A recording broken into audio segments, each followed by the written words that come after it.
Okay, I would like to welcome all of you to this special presentation on the deep national security state and UFOs. And this is going to be a presentation 4 hours in length. We will take a break at about the halfway point, maybe about an hour and 45 minutes in, 2 hours. And I'd like to just thank all of you for coming. I know you've been from all over the country here, people here from Chicago, New York, all over, and I want to express my appreciation for your support and effort in coming all that way to be here. I'd also like to welcome all the folks online. There's several thousand people online who will be seeing this by webinar, and I'd like to extend a welcome to them and a big shout out to them for coming. Thank you. You're here in virtual reality, huh? Yeah, why not?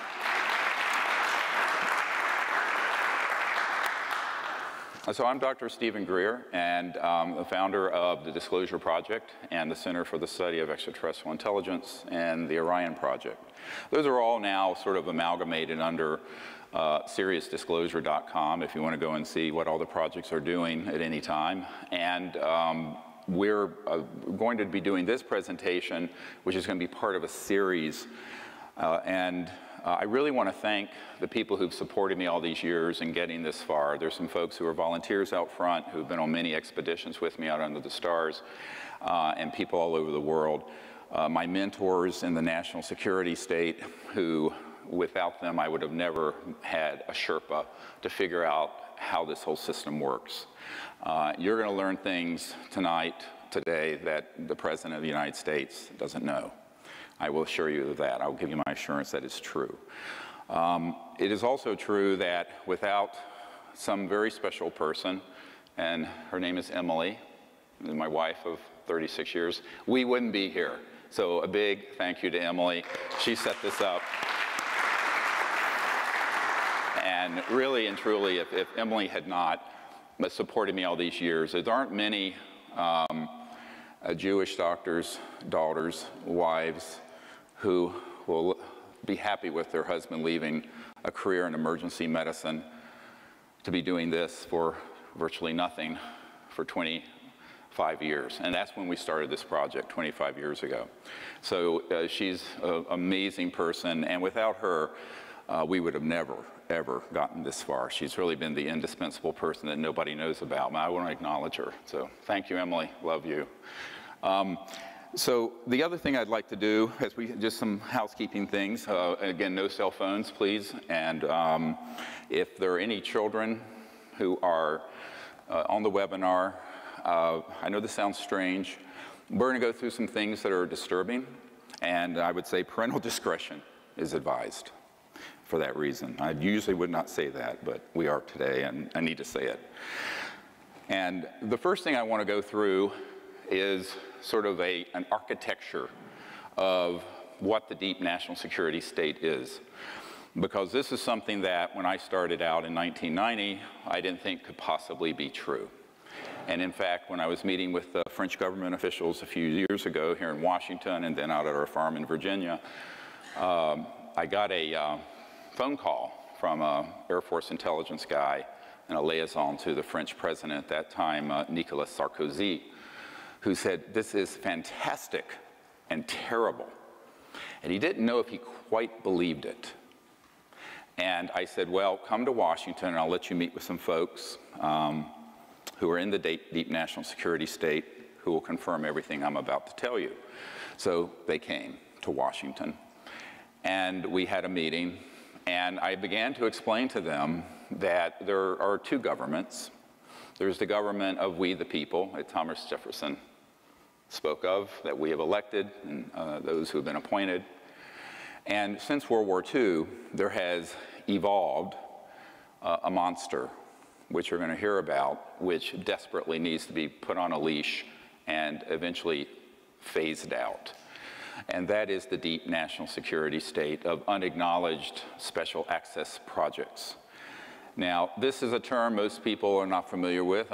Most of you, if you're anyone here from DC, raise your hand if you're a DC person. You probably have heard of TSSCI, Top Secret Special Compartmented Intelligence. A top secret clearance are like 985,000 people who have them. It's you know, that and $1.50 will get you on the metro. So those are not unusual. What's unusual are the projects I'm about to talk to you about. And these unacknowledged special access projects are projects that have not been supervised by the President or the Congress in an appropriate way since 1956, at least 1956. And this is a key date for you to keep in mind. I was 1 year old, so I couldn't do anything about that. Most of us here weren't of an age where we could have done anything about that disaster. But we're going to talk about how that evolved and how an unacknowledged special access project really operates. The very first thing you need to understand is that it developed as a consequence of the extraordinary secrecy around the UFO issue. And if you doubt it, it goes all the way back to 1945. And I'm going to go through some documents. The one that's up here is one that we acquired and released. It's now the #1 viewed document on the FBI site, this one. But before I get to that, I want to talk about what happened in the 1940s, in World War II. So most of you know we had President Franklin Delano Roosevelt, and there were events going on in Europe and also in the Pacific, but mainly in Europe, where there were these things called Foo Fighters. Yes, it's a rock group, and Dave Grohl, it's a great guy, he named his band after what I'm about to tell you. But a Foo Fighter, aside from being a really fun rock band, were objects that were flying around our aircraft in World War II. Sometimes they were fully materialized, hard. Most of the time, they were an energy field that looked spherical, and they could come through an aircraft, even coming down the center of an aircraft and out the other end. This is the trans-dimensional nature of extraterrestrial technologies that I covered in a previous workshop.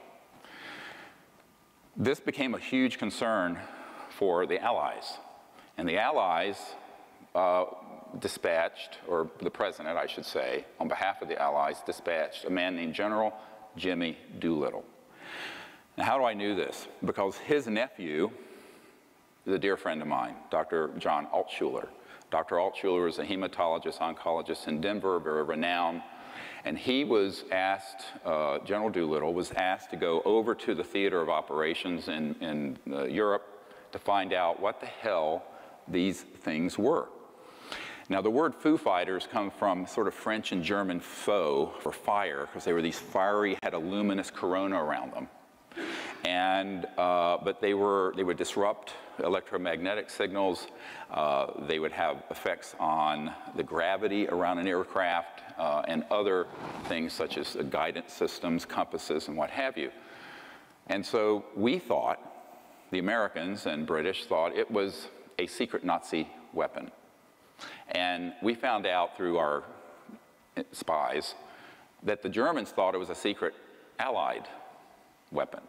And of course it was neither. So General Doolittle went over and investigated this and came back to the White House and reported back to President Roosevelt and said, "Sir, these are interplanetary vehicles," I'm quoting.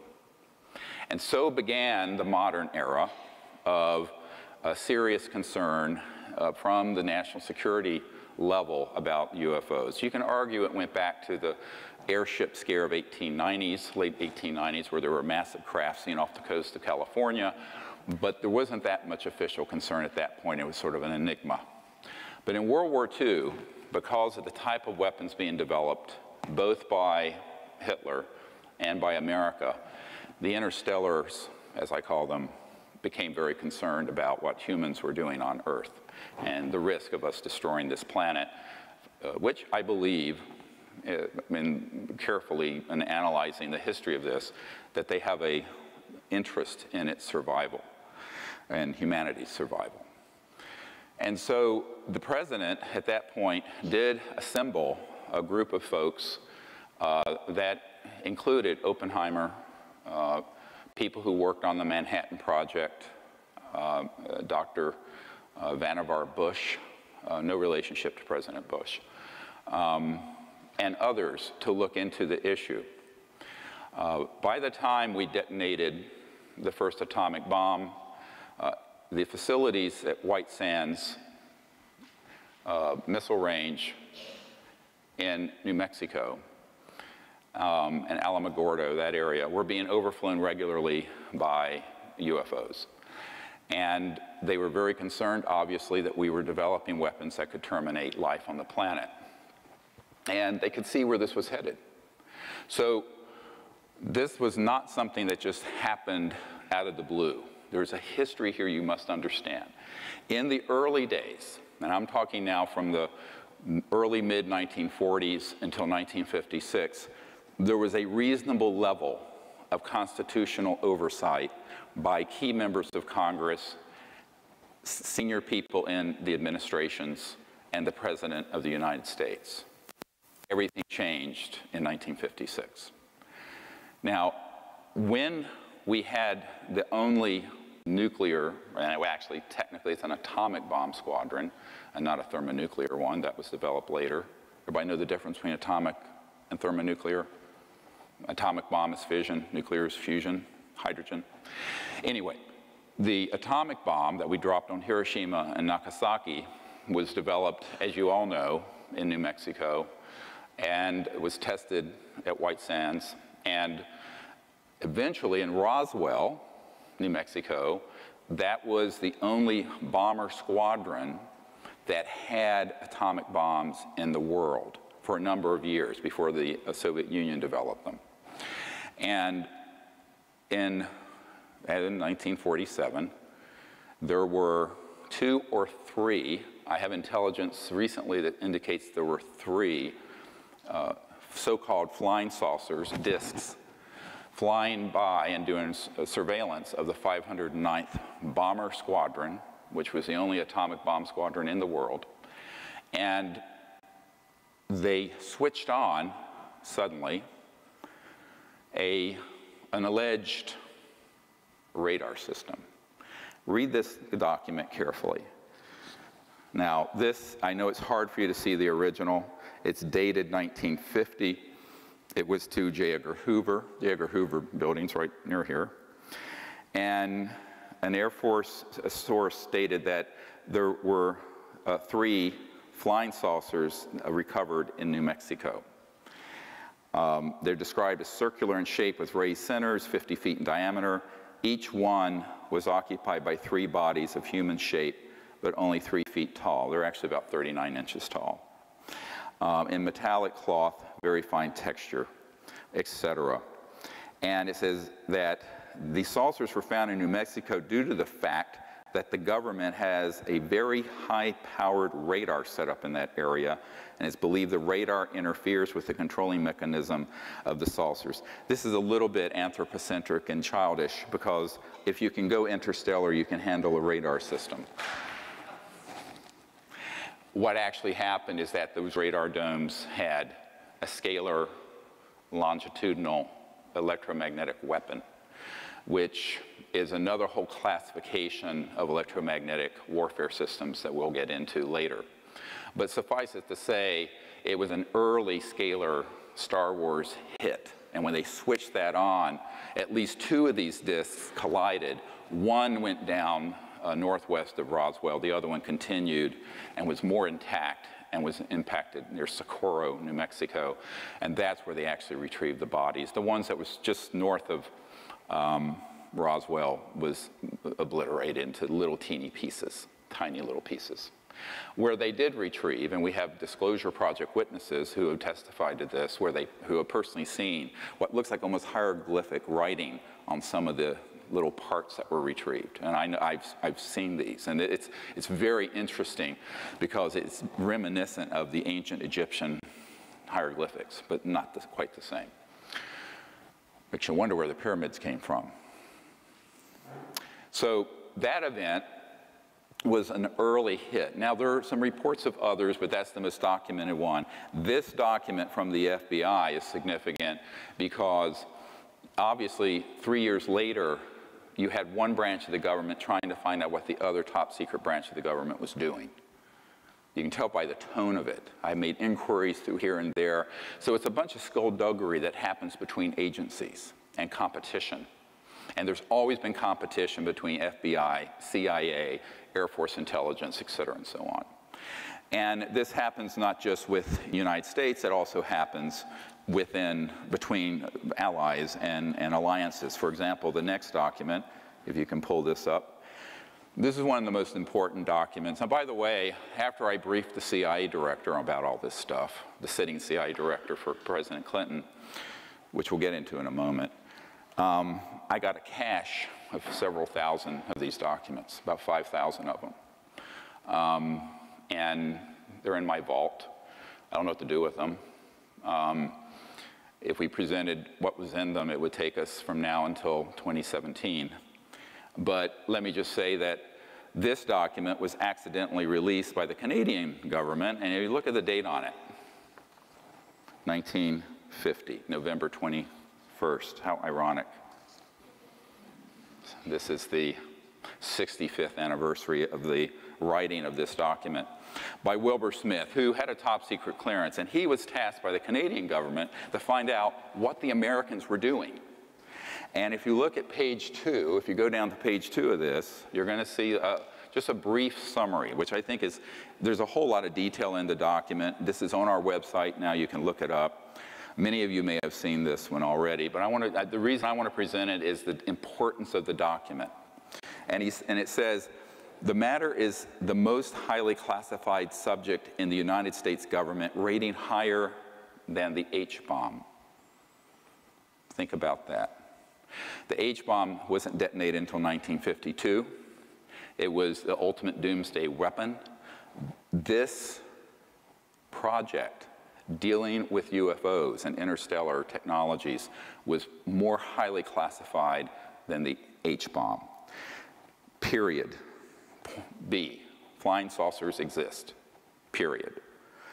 Their modus operandi is unknown, but a concentrated effort is being made by a small group headed by Dr. Vannevar Bush, who also worked with Edward Teller, Oppenheimer, and others.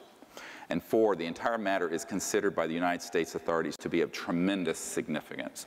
I have a whole dossier that a Canadian put together of the Wilbur Smith investigations on behalf of the Canadian government to find out what in the hell the Americans were doing with these extraterrestrial vehicles. It's a fascinating case.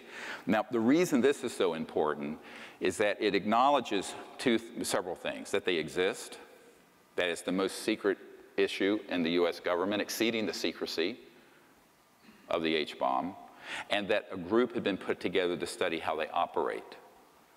Well, they were studying material recovered from one or more interstellar crashes that were the result of using these scalar longitudinal electromagnetic systems, which Tesla had worked on and others had worked on in the early part of the 20th century. Keep in mind that by the early 1900s, there had been experiments done on not only scalar and electromagnetics, that longitudinal systems, which are, just to put it in a simple layman's term, the light in this room that we're looking at has a wave function and a particle function. It goes 186,000 miles a second. A scalar longitudinal system is, there's no wave. It's boom, and it's a point, and it's multiples of the speed of light. And so once you understand how these operate, and I have folks at the Naval Research Labs here in Washington who have done communication systems developed based on pulsed scalar systems that are multiple of the speed of light. So if you think that you cannot communicate faster than the speed of light, you are wrong, and the physicists are wrong. It's because they don't know about the scalar end of this, but that's a no, because that's all classified. They're not going to teach you that at MIT or Caltech. So these systems have been developed and have been deployed since at least the mid-1940s, which is a frightening thought because it's an area of technology that is potentially devastating if it's in the wrong hands. And unfortunately, it fell into the wrong hands, and there it remains. So one of the things that happened along the lines around this time, the next document, a very important one. Look at the release date. It was a few months after I briefed the CIA director. So after I met with him, I said, look, I'm going to give you a list of stuff I want to see if I can get. I got this massive box. Came out to my farm in Virginia. And this is one of them, and there are others. And it's from 1953, although you can't see the date on it very well here. And it's about it's written by the director of the CIA to the director of Psychological Strategy Board. Psychological Strategy Board. What? Psychological warfare. And it says, you can read it, I'm transmitting to the National Security Council a proposal, tab B-A, which we don't have, which is concluded that the problems connected to UFOs appear to have implications for psychological warfare as well as for intelligence and operations. And then there's another tab, B, which has the background. I'd love to see that one. I suggest that we discuss in an early board meeting the possible offensive or defensive utilization of these phenomena for psychological warfare purposes. Remember this document 4 hours from now, because basically what they concluded was they needed to do a few things. They wanted to be able to set up a deception around the subject and put out false information, use it as a cover story for classified aerospace research. So oftentimes there will be something that happens and it will look like a UFO, and it's actually a Northrop Grumman. My uncle's company was Northrop Grumman. He worked on the thing that landed on the moon, the lunar module. Or Lockheed Martin Skunk Works or some other aerospace entity, and it will be 100% man-made, and the public will say, oh my God, it's a UFO. And they'll not correct them. There's no correction forthcoming. They want you to believe it's a UFO. Why? Because it provides a cover for classified research with technologies that, if they were allowed to come out, would terminate the oil and gas and coal industry. They're using zero-point energy and gravity control. Which then brings me to the next issue, and that is by 1954, October, so now we're 61 years plus 1 month, into an era, and this was confirmed to me by the third highest ranking official at the Naval Research Labs and the highest ranking scientist, in other words, someone who wasn't a bureaucrat, at the Naval Research Labs, which Thomas Edison founded, and the Naval Research Labs is the largest defense lab in the United States. And Richard Foch, and I knew him for many years before he passed away of prostate cancer not too long ago, was this gentleman. I've never wanted to discuss who he was until he passed away. And he was a very senior guy in this system. And one of the things that he shared is that he was in the vault, the same vault that the next document came out of, which has a great story behind it.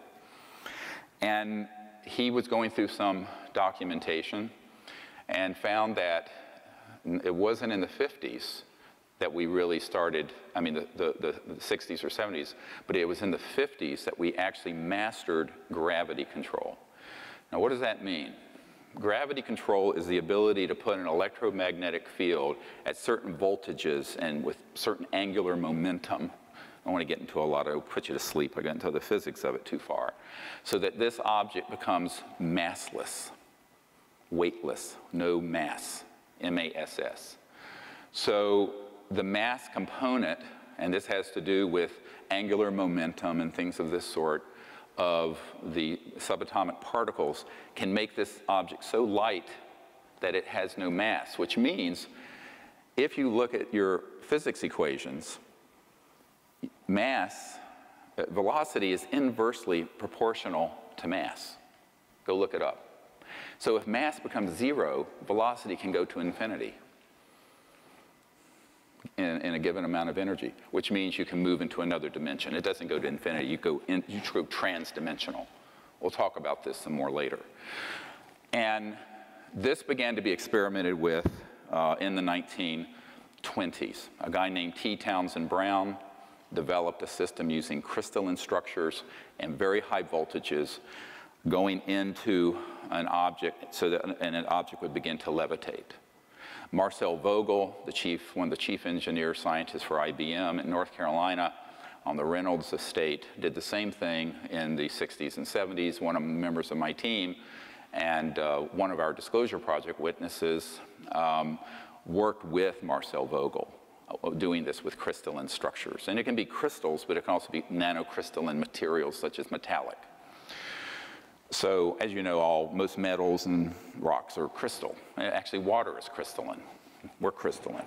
So you can put this system around almost anything, and it will begin to become increasingly massless. Now, it doesn't have to be 0 mass. Maybe it's 0.1 mass. So it's still materialized, and you see it. But it means, man, can you accelerate this thing? So it means you can, instead of going like the space shuttle at 25,000 miles an hour, you can go at several million miles per hour and take a right turn. And there's no deceleration effect because everyone on board is corrected for 1g. So this is what they began, 1g gravitational force. So this is what began to develop in the 20s, got taken into some Army Air Force projects in the 30s and 40s, and was Adolf Hitler's secret weapon. Adolf Hitler, they weren't making the progress on the atomic bomb that we were, but they had almost perfected gravity control by the time World War II ended. Now, one of the things that the OSS did, the Office of the Special Services, which became the CIA after World War II, they had something, you can look this up, called Operation Paperclip. And Operation Paperclip, a whole book was written on it not too long ago, about how they would put a paperclip on the file of the Nazis that we didn't want to go to Nuremberg and execute, but whose knowledge was so great that we wanted them as part of our program. We wanted what they knew. So one of these guys is a guy named Wernher von Braun, who, of course, invented the rocket, the V-2 rocket for Adolf Hitler. Hermann Oberth. These were all the giants of rocketry and aerospace for Adolf Hitler. They became the foundation brought in by the CIA, what became the CIA, of our space program in the 1940s and 50s, which is how we leapt ahead of the Soviet Union, because we took all those people first, ahead of the Soviet Union. Interesting bit of history. You don't read this many places. But a lot of what I'm telling you is in conventional history books, not the UFO part. That's been sanitized out. That's forbidden knowledge. So as a result, by the time we had those guys and the experimentation that had been done by T. Townsend Brown, whose work became a part of a corporation called the RAND Corporation, which still exists, a huge think tank, we really had something going. You add to this the study of material and electronics retrieved from interstellar vehicles that were shot down. So a lot of people say, oh, well, the things we have, are they all just reverse engineered from interstellar ET? I said, no. The laws of the universe are universal, and the mind of man, just like the man of an ET, can unravel the mysteries of the universe. And so it has come to pass. But if you we're not starting at 0 when we retrieve the objects that were interstellar. We were starting with decades of research in classified electronics, electromagnetic fields, anti-gravity, scalar systems, et cetera, and so on, that had been going on since the time of Nikola Tesla, the true genius of the 20th century, not Albert Einstein, by the way. So, who is a minor luminary compared to Tesla. And Sorry, Einstein fans, it's true. By the way, that's why when Nikola Tesla died, the FBI swooped into his apartment and confiscated all of his secret papers. And how do I know this? I have a document from the Department of Defense demanding that the FBI turn them over and names them for what they are, the secret papers of Nikola Tesla. This is not an urban myth. I have that document. It came in this cache of documents I'm talking about. So when you have all of that knowledge, it's then augmented, increased, potentiated by the study of, as the Wilbur Smith document says, the material that was interstellar. Because you need specialized materials. You need control systems. You need integrated circuits, which we did not have in the 40s, which came from this. You need fiber optics. You need all kinds of stuff. So some of the technologies, and this is where Colonel Corso, who worked on these projects tangentially, is correct. If you read The Day After Roswell, he says fiber optics, integrated circuits, and a whole slew of things came from studying the material from these crashed ET interstellar objects. So you had the biggest and most top secret, most well-funded project in the history of the United States going on. Nobody knew about it. It's completely sub rosa. It was more secret than the hydrogen bomb.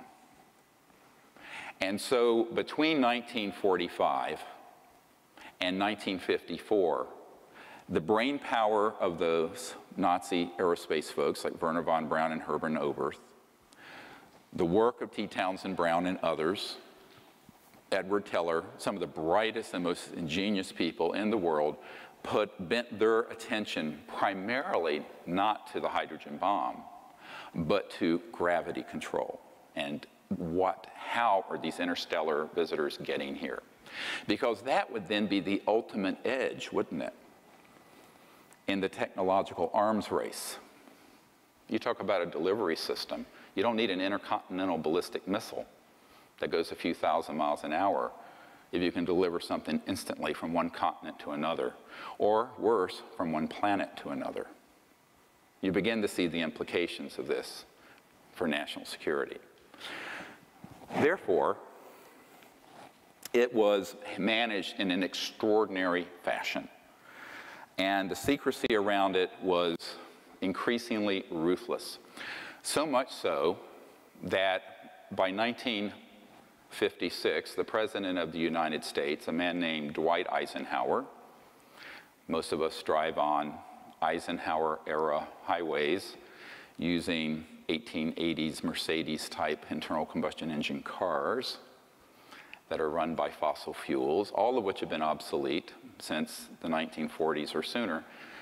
But Eisenhower was a five-star general, became president, two-term president, and was a Republican, very patriotic, but also very naively trusting. Jackie Gleason, the very famous comedian, his wife were friends with some folks that had been on my team before they passed away, and said that Eisenhower on his deathbed was a very bitter man over what happened to him between 1954 and when he left office in early 1961 when Jack Kennedy became the President of the United States.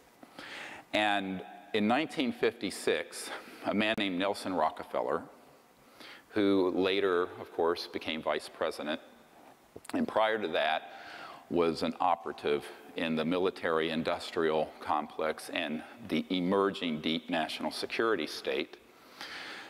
Nelson headed up what's called the Rockefeller Commission. And the Rockefeller Commission in 1956 reorganized the Pentagon, Department of Defense, CIA, the whole alphabet soup of secret entities. And they did so in such a way that it became labyrinthine, Byzantine, almost impossible to penetrate by anyone who wanted to navigate through it.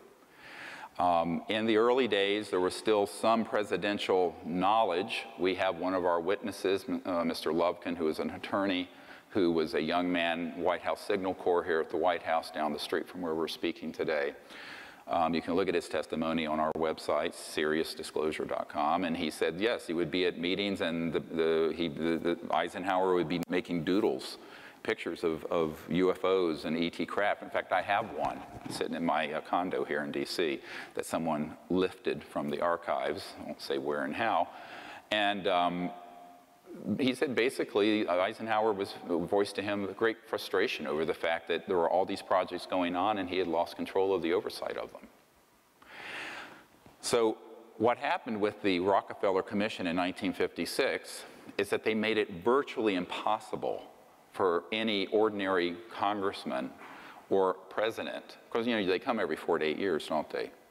So by the time they leave, even if they're there 8 years, maybe they're a little less wet behind the ears. But it's a system that guarantees their ignorance, except to the extent that they want to give you just enough information to control what's going on. We'll get into this in a moment. So by the time Eisenhower left office, he made the very famous speech about beware the military-industrial complex, as you've seen in the film Sirius. By the way, Sirius became #1 on Netflix a few months ago. Cool. Thank you guys for supporting that. And the president said it will become a threat to our national security and our way of life. Not the UFOs, the secrecy. No less a figure the same year, Admiral Roscoe Hillenkoetter, who was the first director of the CIA. Go look this document up. I mean, I have more documents than we have time for me to go through. And it's a letter where he's writing and saying that the secrecy around the UFO subject is a threat to our national security and to the United States. This is the first CIA director, because he also later found out he was being Schmidt-canned, pushed aside by these neo-fascists who had taken over the intelligence community, the aerospace community, and the large corporations. What happened over those years, from 1947 until 1956, was that there was a deliberate, albeit imperceptible initially, takeover by the corporate state. Corporations working with unacknowledged special access projects, which are completely off the radar, not funded officially, took over operations. And as a result of that, those national security programs increasingly became out of reach for the president, out of reach for members of Congress, or even cabinet level people like CIA directors and secretaries of state and people of this sort. So this was a gradual thing that happened, but there was an abrupt change by '56. By 1961, when Eisenhower left office, frankly, we were done. It was done. Now, I couldn't do anything about that at that point. Couldn't run the Disclosure Project because I was only 5 years old, or 6. And so it just suffered and went along. And the national security apparatus got bigger and bigger and bigger. When Jack Kennedy took over in January of 1961, he had a great interest in this, and he was, in fact, briefed on the subject. But as we know from Lieutenant Halt, who was on the early meetings I had that ironically Nelson's brother Lawrence Rockefeller, who is the white hat in the Rockefeller clan, who actually wanted to end secrecy on the subject. Lawrence Rockefeller was a very early supporter of CSETI and the Disclosure Project. And he funded and I organized the Asilomar Monterey gathering of KGB, CIA, astronauts, cosmonauts in 1995. And what I found is that some of the people who came had been involved with the Kennedy administration. And one of these gentlemen, this lieutenant colonel, was on Air Force One flying to Berlin when Kennedy made that very famous speech, "I am a Berliner," although I think he misspoke it a little, but from what I hear from the Germans. But on that flight, this Air Force officer, who was sort of like the chief steward who sort of ran Air Force One for the president, had a chat. And this issue came up because he had been a pilot who had seen one of these UFOs as an Air Force pilot. And there are thousands of sightings like this that we have in our archive. And he brought this up to the president. He says, "Oh, yes, I know about this." He says, "I've been briefed on it a little bit. But," and now I'm quoting, I have this audio tape. It is chilling, the audio tape. But he says, "Unfortunately, the whole matter," this is the president speaking, "the whole matter is out of my hands, and I don't know why," and began to cry. So we know, and that was 1963, June of 63, and of course he was killed in November. But before that, some other tragic things happened. There are a lot of tragedies here. The main thing being the loss of almost a century of evolution by the human race, which is why I left medicine. I always tell people, I used to say try to save a life one at a time. Now we have to do something to save the entire human race and planet from what is a disastrous situation that's developed. So I just say that now all of us have to work together because our patient is Gaia, the Earth, and her 7 billion children. But if you look at this document, the next one, this is a very dangerous document to have. I'm going to have to give you the provenance of this. This is the Marilyn Monroe document. It's basically a death warrant for poor Marilyn Monroe. And you look at the date on it, 3 August 1962. They found her dead the 5th of August. It's signed by James Jesus Angleton III at the bottom. Project Moondust up at the top, and Project 46. These are correct code names and code numbers for UFO ET related projects by the agency as of that date. And as you read through it, and it gives some background, it's a wiretap summary if you look at the top of it. I know it's a very degraded document, but it's a wiretap summary of telephone conversations between Marilyn Monroe and Robert Kennedy, the Attorney General, and a guy named Rothberg, who was an art dealer in New York. And they were tapping Marilyn's phone because she had had tryst, as it says here, with the president. And everyone knows now she had an affair with both Jack Kennedy and Robert Kennedy. And in pillow talk, the president had told her some things. And it says one such secret that she was going to divulge in a news conference mentions the visit by the president at a secret airbase for the purpose of inspecting things from outer space. I don't think they're talking about meteorites. Kilgallen, who had been a reporter who dug into this, replied that she knew what might be the source of the visit. In the mid-50s, Kilgallen learned of a secret effort by US and UK governments to identify the origins of crashed spacecraft and dead bodies from a British government official. That was Lord Mountbatten. Kilgallen believed the story, who was later blown up by an IRA bomb, or so it was made to appear. Kilgallen believed the story may have come from the New Mexico crash in the late 40s, clear reference to the Roswell event. And she said that if the story is true, it would cause terrible embarrassment to Jack and his plans to have NASA put men on the moon, because we were using old rockets from the 40s when this secret organization already had anti-gravity under control.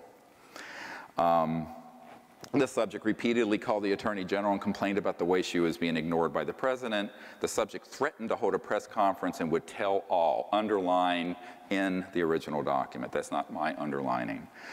The subject made references to bases in Cuba and knew of the president's plan to kill Castro.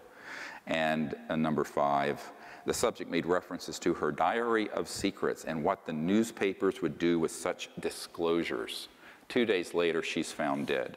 Now, this document, how did I get it? It's top secret, and it has not been declassified, and it is authentic. A man whose family helped found the National Security Agency, NSA, was so supportive of what the work I was doing that he appeared one day with this document. And it was a huge, one of those old Xerox from a big, government Xerox machine. The original I have in my vault is quite impressive.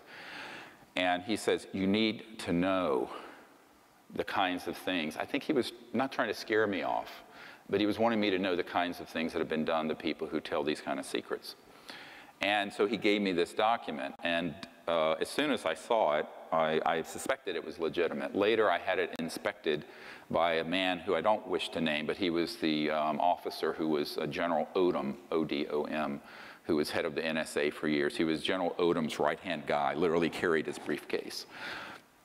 And he became a document authenticator and a lecturer at University of Maryland who, frankly, when he looked at it, he says, without me taking it from the vault myself, I can tell you 95% certainty it's authentic, because everything in it. So basically what happened is that Marilyn Monroe was being jilted by the Kennedys because it was becoming too well known they were having an affair. The Kennedys did not order her assassination. Angleton did. Now, who is Angleton? Angleton was the big, whole books have been written about this guy. James Jesus Angleton III was the guy who at the CIA was the big mole hunter. He was the guy who would chase down anywhere a leak was coming from and had everyone tapped. And he realized that she was about to light this up and hold a press conference to talk about the ET bodies from outer space and all these secrets that Jack Kennedy had told her just out of spite. She was just furious that they had sort of pushed her out of the inner circle. And, the whole thing about a woman scorned. But unfortunately for Marilyn, it cost her her life. I later, after I got this document, met with a man who at that time had worked in the intelligence unit of the Los Angeles Police Department, who separately had a wiretap on her in her home, who confirmed to me this was 100% true. Now, I don't know how many of you know a guy named Burl Ives, who's an actor and singer, and everyone thinks he was like Frosty the Snowman, but he was actually a very accomplished actor and folk singer, and very good friends with Marilyn Monroe, Elizabeth Taylor, people like that. And he was on my executive committee for a number of years, and by the time he was involved, I had that document, and I went to visit him. They had moved from Montecito and Santa Barbara up to Anacortes, Washington. And I was in his room. I was actually sitting on the edge of his bed. He was up there in years, big jolly guy, great bear of a guy. And I shared this document with him. He says, oh my God. And he's a 33rd degree Mason, by the way. He says, we all know, every one of us knew Marilyn had been killed, but we never knew why. We had no idea why. This is why. This is the thing. And so that was also a shot across the bow to the Kennedys. Now, Jack Kennedy had great affection for Marilyn, even though it was indiscreet for him to continue seeing her. And he was furious that someone in the intelligence community, I don't even think he certainly didn't know about this document. He was very upset, is what I understand, that Marilyn was killed by these operatives. And he vowed to try to bring out this information himself. And I think that's why he began to speak a little more openly to this Air Force officer whose audio recording I have. And that was, of course, a year later. This happened in August of '62. The recording with the Air Force officer, that conversation with Jack Kennedy happened in 1963, June. In November, he was assassinated. As Kennedy was planning, if he had become the president, he was going to dissolve the CIA, get us out of Vietnam, disclose this information, and make peace with the Soviet Union. That's what he was going to do. And those folks in the intelligence community and the warmongers and the profiteers and the military-industrial complex said, like bloody hell you will. And that was the end of him. So that's why, I mean, although I thought they were joking initially, when I first, is this getting Is this good information for you folks? I hope it's not too much, but I'm going to cover an enormous amount today. You've got to know the background. So over this time period, from 1945, 40s to early 60s, there developed, a decision was made. I know this sounds like a joke, because everyone says it. If I tell you, I have to kill you. But there's some truth to that. So the secrecy that got developed around this issue became more and more and more restricted, even from people who were presidents or Senate Intelligence Committee members or members of the cabinet. Because another man who was killed was John Foster Dulles, shoved out of a window. Dulles was killed. He had been CIA director. He was starting to make noises about changing the direction of things, and he was also killed. Dulles Airport's named after him. So the decision was made, how do we do this without risking having to continue to engage in the wet works? And there's a guy I know at the CIA who kind of has my back, who has been there for years, PhD guy, who has a team of wet works guys. Wet works are assassinations. So wet works are, wet comes from blood. So, you know, you don't want to pull the trigger on wet works if you don't have to.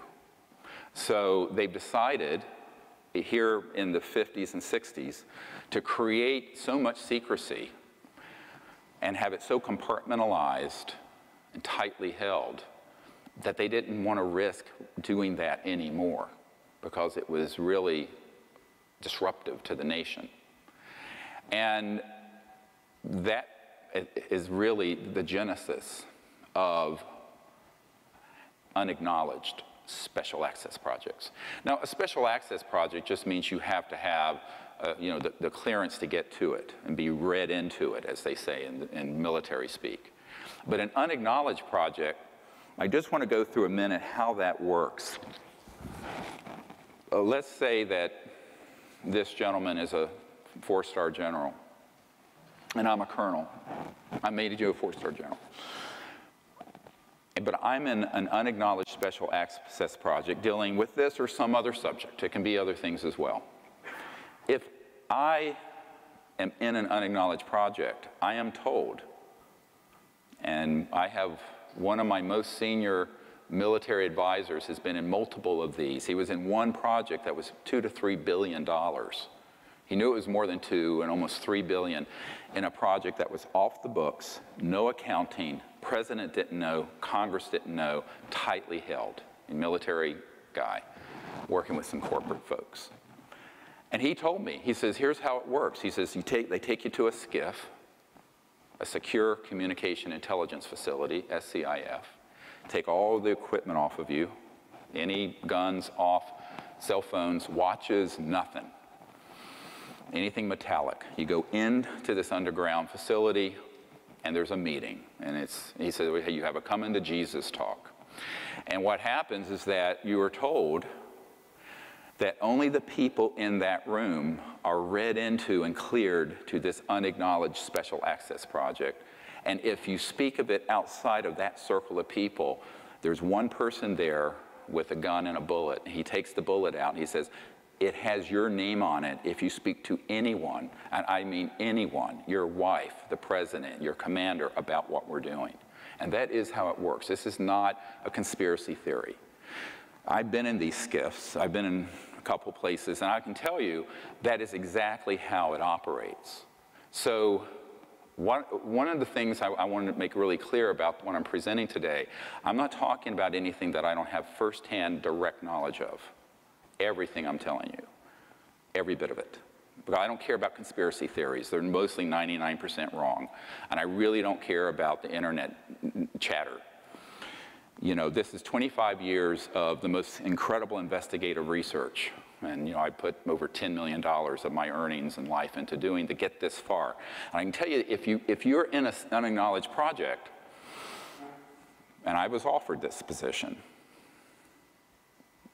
back in '92, and asked my wife about it, and I rejected it I was actually offered $2 billion personally, if a fund with $2 billion in it, if I would shut the hell up, join one of these unacknowledged projects, and do what they wanted me to do. And I said, screw you.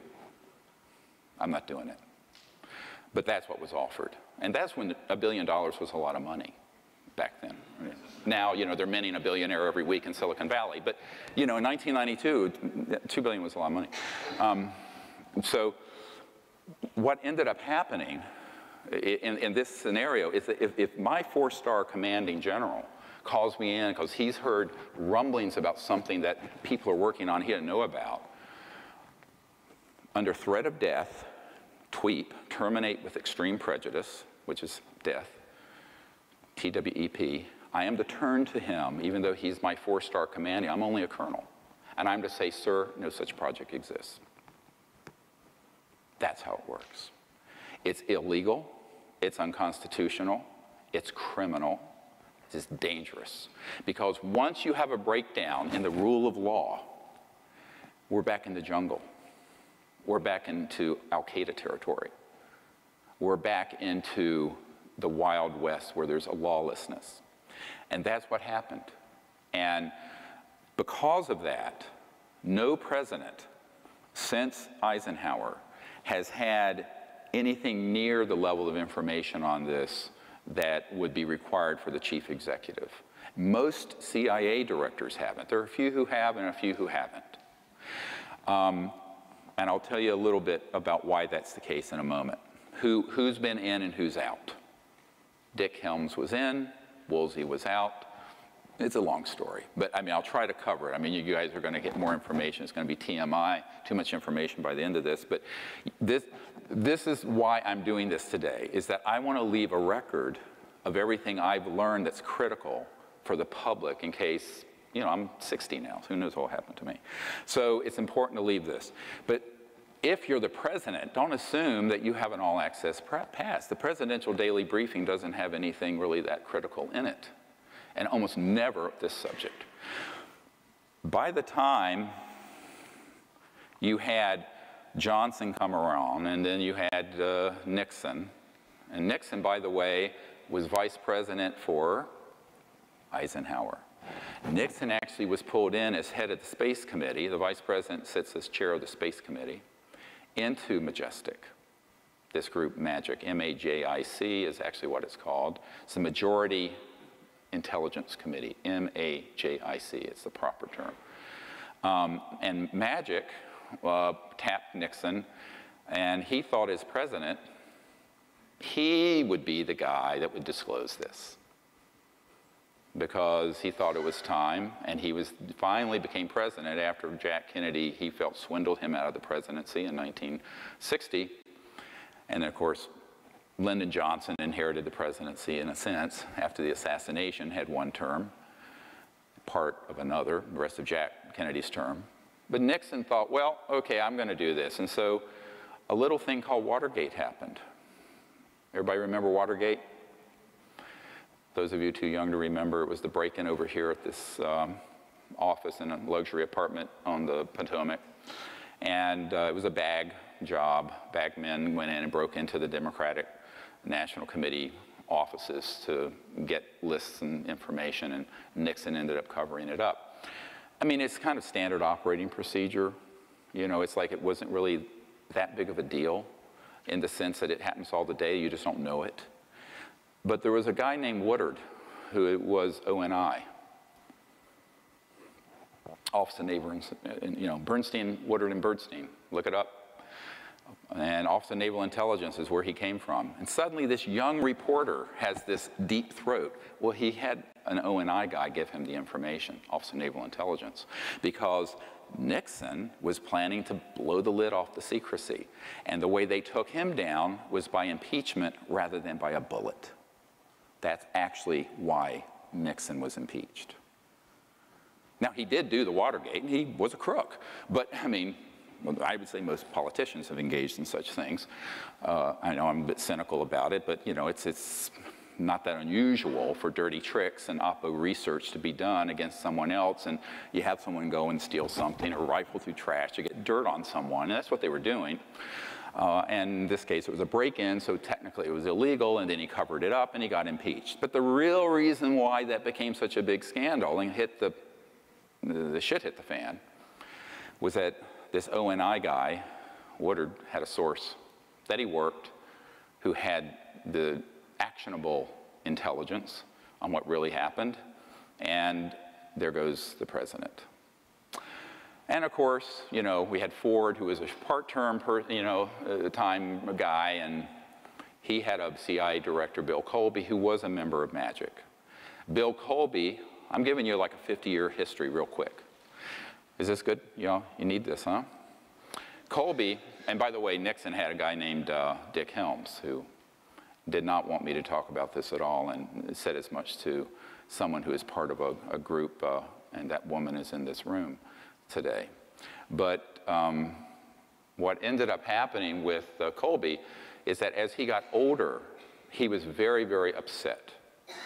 And William Colby, CIA director, who was involved to an extent in the MAGIC operations, decided that it was really terrible what was happening to the country. And he's a very patriotic man. He was up there in years, and he decided to defect as a lone wolf, but an unacknowledged lone wolf. And this is why I'll never allow this again. So let me tell you what really happened to Bill Colby. Bill Colby reached out to me through his best friend, a colonel who I will not name, is still living, and an elderly man, but a full bird colonel who had been in MAGIC, this committee, that majority intelligence committee that oversees the UFO issue. And he wanted, Bill Colby wanted to bring forward the technologies, not the things that fly, but an energy technology based on these classified operations, and some seed money, about $50 million in, I guess, kind of gray area seed money, to my group so we could bring these technologies out and end the oil and global warming and the poverty and all of that. Now, the person who approached me, a member of my board, and this colonel, wouldn't say who the client was. They were going to set up a secret meeting. I said, I think it's safer if I know who he is. They said, why? I said, because I can put him into a security system. He says, what do you mean? I said, not knowing is dangerous for him. They said, no, he won't do it that way. So I said, okay. So I'm working full-time as a trauma doctor, emergency doctor, and we're setting that up. And the week before I'm going to meet with this former CIA director, they find him floating down the Potomac River, made to look like an accident, and he was assassinated.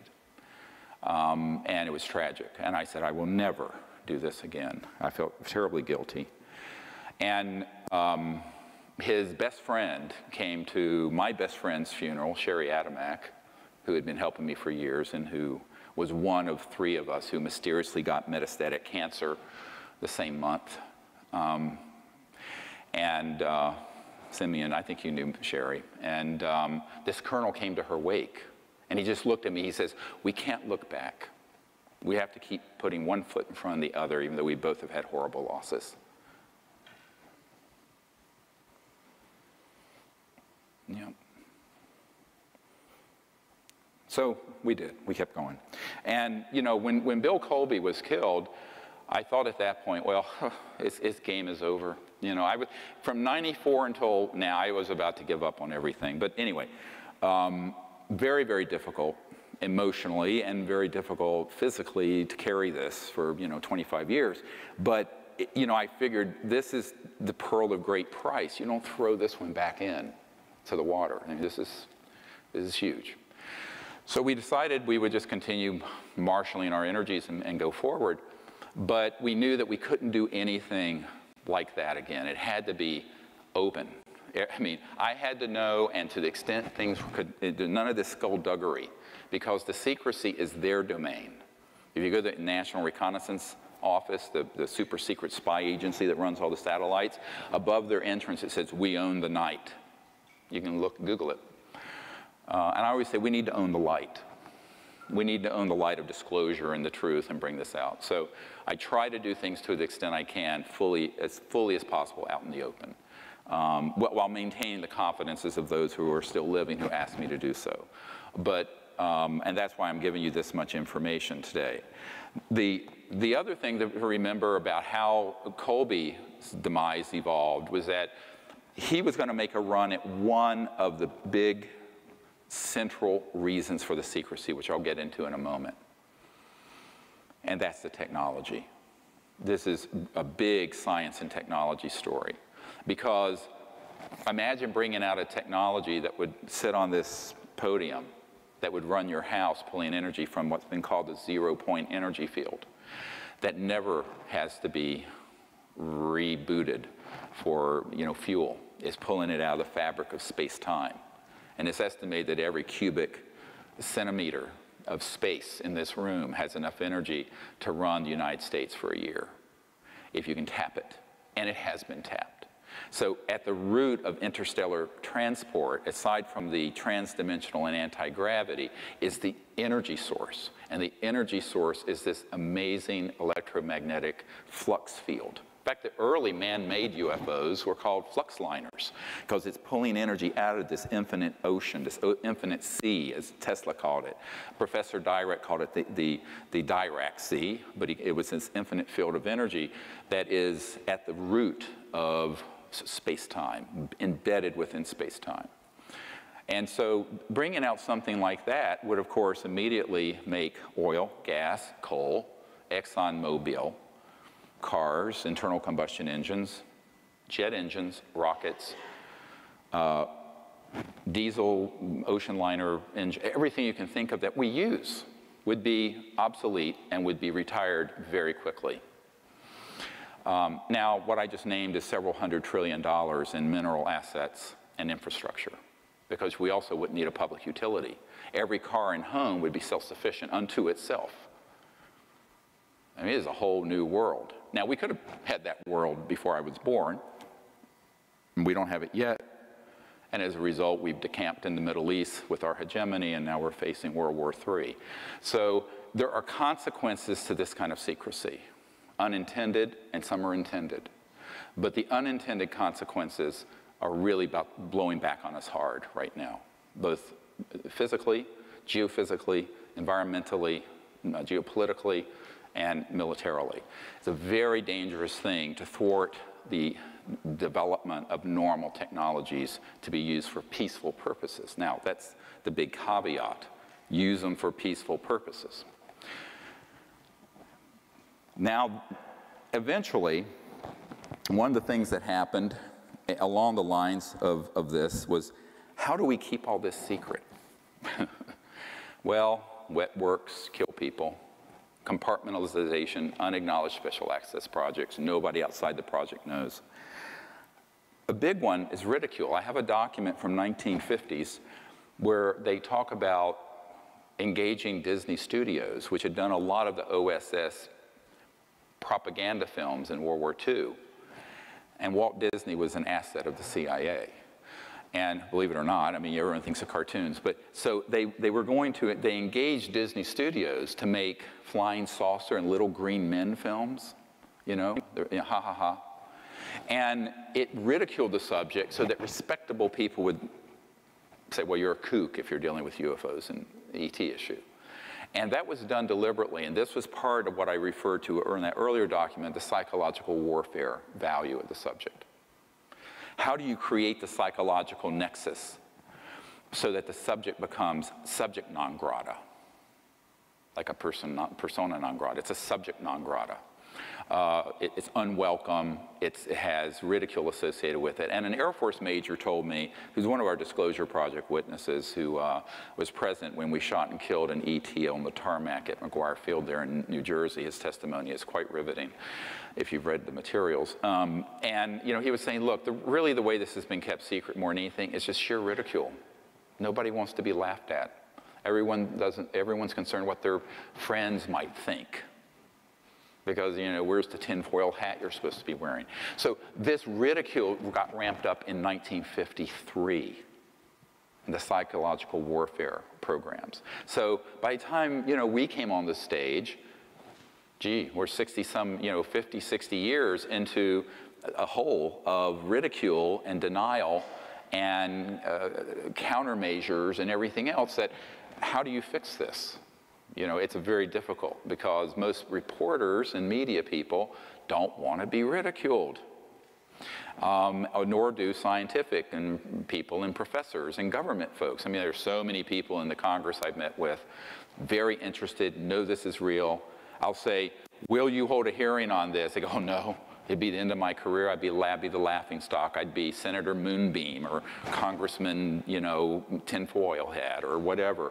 So that ridicule, which was ramped up in the 50s, has been very effective, incredibly effective. And that's one of the hard problems I've faced as well. Although, you know, as a medical doctor, luckily I was known as a very good emergency doctor before I got on Larry King Live and started doing stuff like this. But if it had been the other way around, I probably would have never been hired.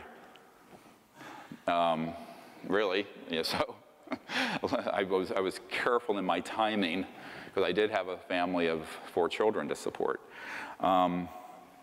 Luckily, they're all out of college now. So, now the next thing I want to, if the next document, if you move on from Marilyn Monroe's tragedy, and there will be time at the end of today for you to ask questions. I'm sure your mind must be swirling by now about a lot of things. And this is the next document is the Peterson Memo, Arlington Institute. So this is the meeting that never happened with me and the CIA director. Very interesting.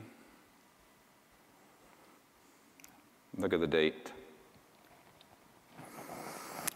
3rd of December, 1993. The meeting between me and the sitting CIA director was the 13th of December, 1993. And is that document up? And the CIA director, R. James Woolsey, who, when information about my meeting came out after he had left office, denied it ever happened. Luckily, I could caught him in a flat-footed lie. I always tell people in Washington, how do you know these politicians and lawyers are lying? Their lips are moving. If their lips are moving, they're lying. I know it's a very cynical thing to say, but unfortunately very true. But this document, which I'm not going to go all the way through, but some of the information is very, very important. I talked to Woolsey this morning, and he suggested getting together, underline, his underline. Project Starlight that's referred to here was the coalition I put together before the Disclosure Project, which no one knew about, where I was trying to get the President Clinton to lead the disclosure on this. And it's a very interesting document because on the second page it says, remember, the most powerful people in the world will have a deep, compelling interest in our activities and will use everything in italics at their disposal to effect their objectives. Very threatening. And then he suggests that I get an encrypted portable phone because my kitchen doesn't have one. I mean, the whole thing is like such. Now here I am, of course, you know, I'm like 30-some years old. I'm an emergency doctor, and I'm being asked to come up and brief the sitting CIA director because, and if you read this carefully, it states in there, he's made inquiries and no one's telling him anything. This is the sitting director of the CIA. This is the proof the meeting took place. Now, there is other proof. Now, what the hell is going on that a sitting CIA director doesn't know anything about the most top secret CIA project? Illegal, outrageous, unconstitutional, criminal. And when I found this out, now remember, this is 22 years ago almost, it was a shock to me. Because I was raised like most people. I thought, you know, well, there's a president, there are all these spooks, and there's a chain of command, and it operates. I didn't know about unacknowledged special access projects. I certainly could not have imagined that the man who puts together the presidential daily briefing would be kept secret on stuff that I had collected unbelievable amounts of evidence for the existence of UFOs, extraterrestrial intelligence, et cetera, and so on. But that was the case. And when I met with this man for nearly 3 hours, it became quite clear to me that it was not a prevarication. I really thought that he was saying that just as a way of blowing me off, or, you know, not blowing me off, but sort of saying, you know, I want to meet with you to find out what you know, but I actually do know, and I'm going to pretend like I don't know. No, this man, and my wife can attest to this, was shaken to his foundation. The cover story for the meeting was a dinner party in the D.C. area, which is typical.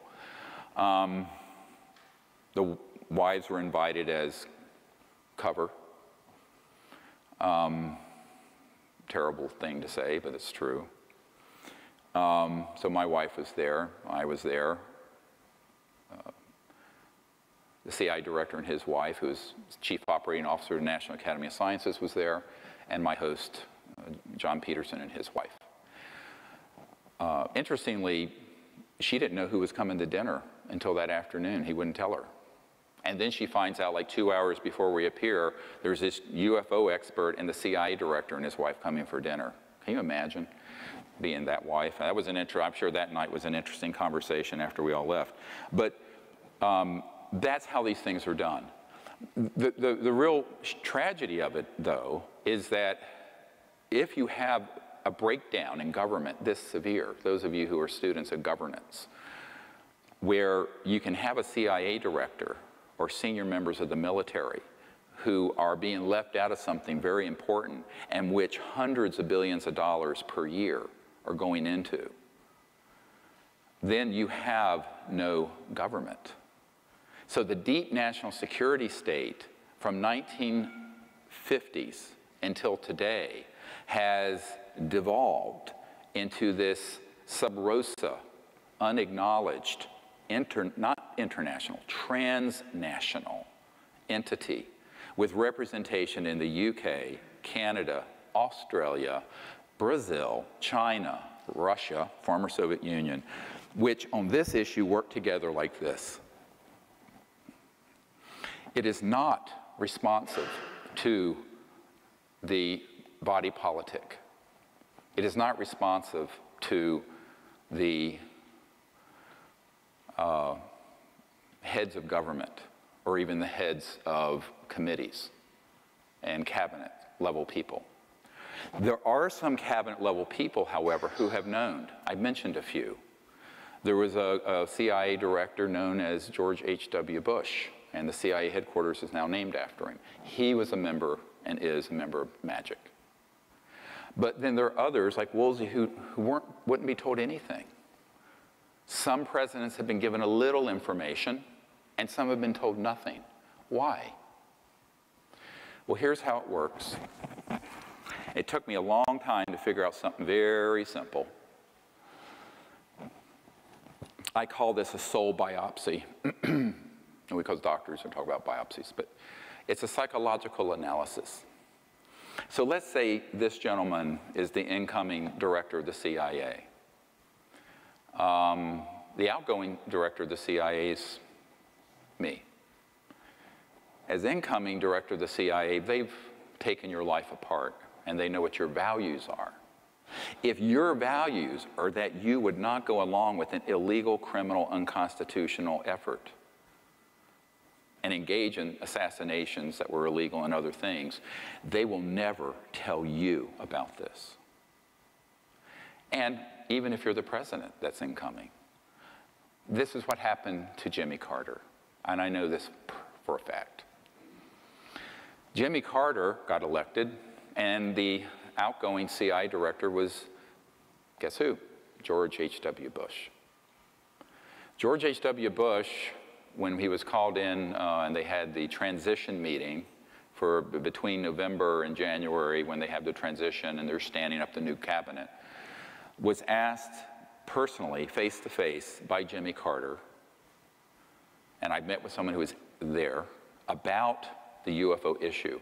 And Bush said, I'm not going to tell you, in a very derisive way, about that. Go see if you can get it from the Congressional Research Service. Literally. Brushed him off.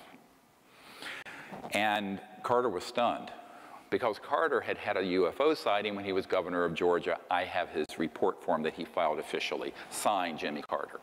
He ran in 1976 on ending UFO secrecy, actually.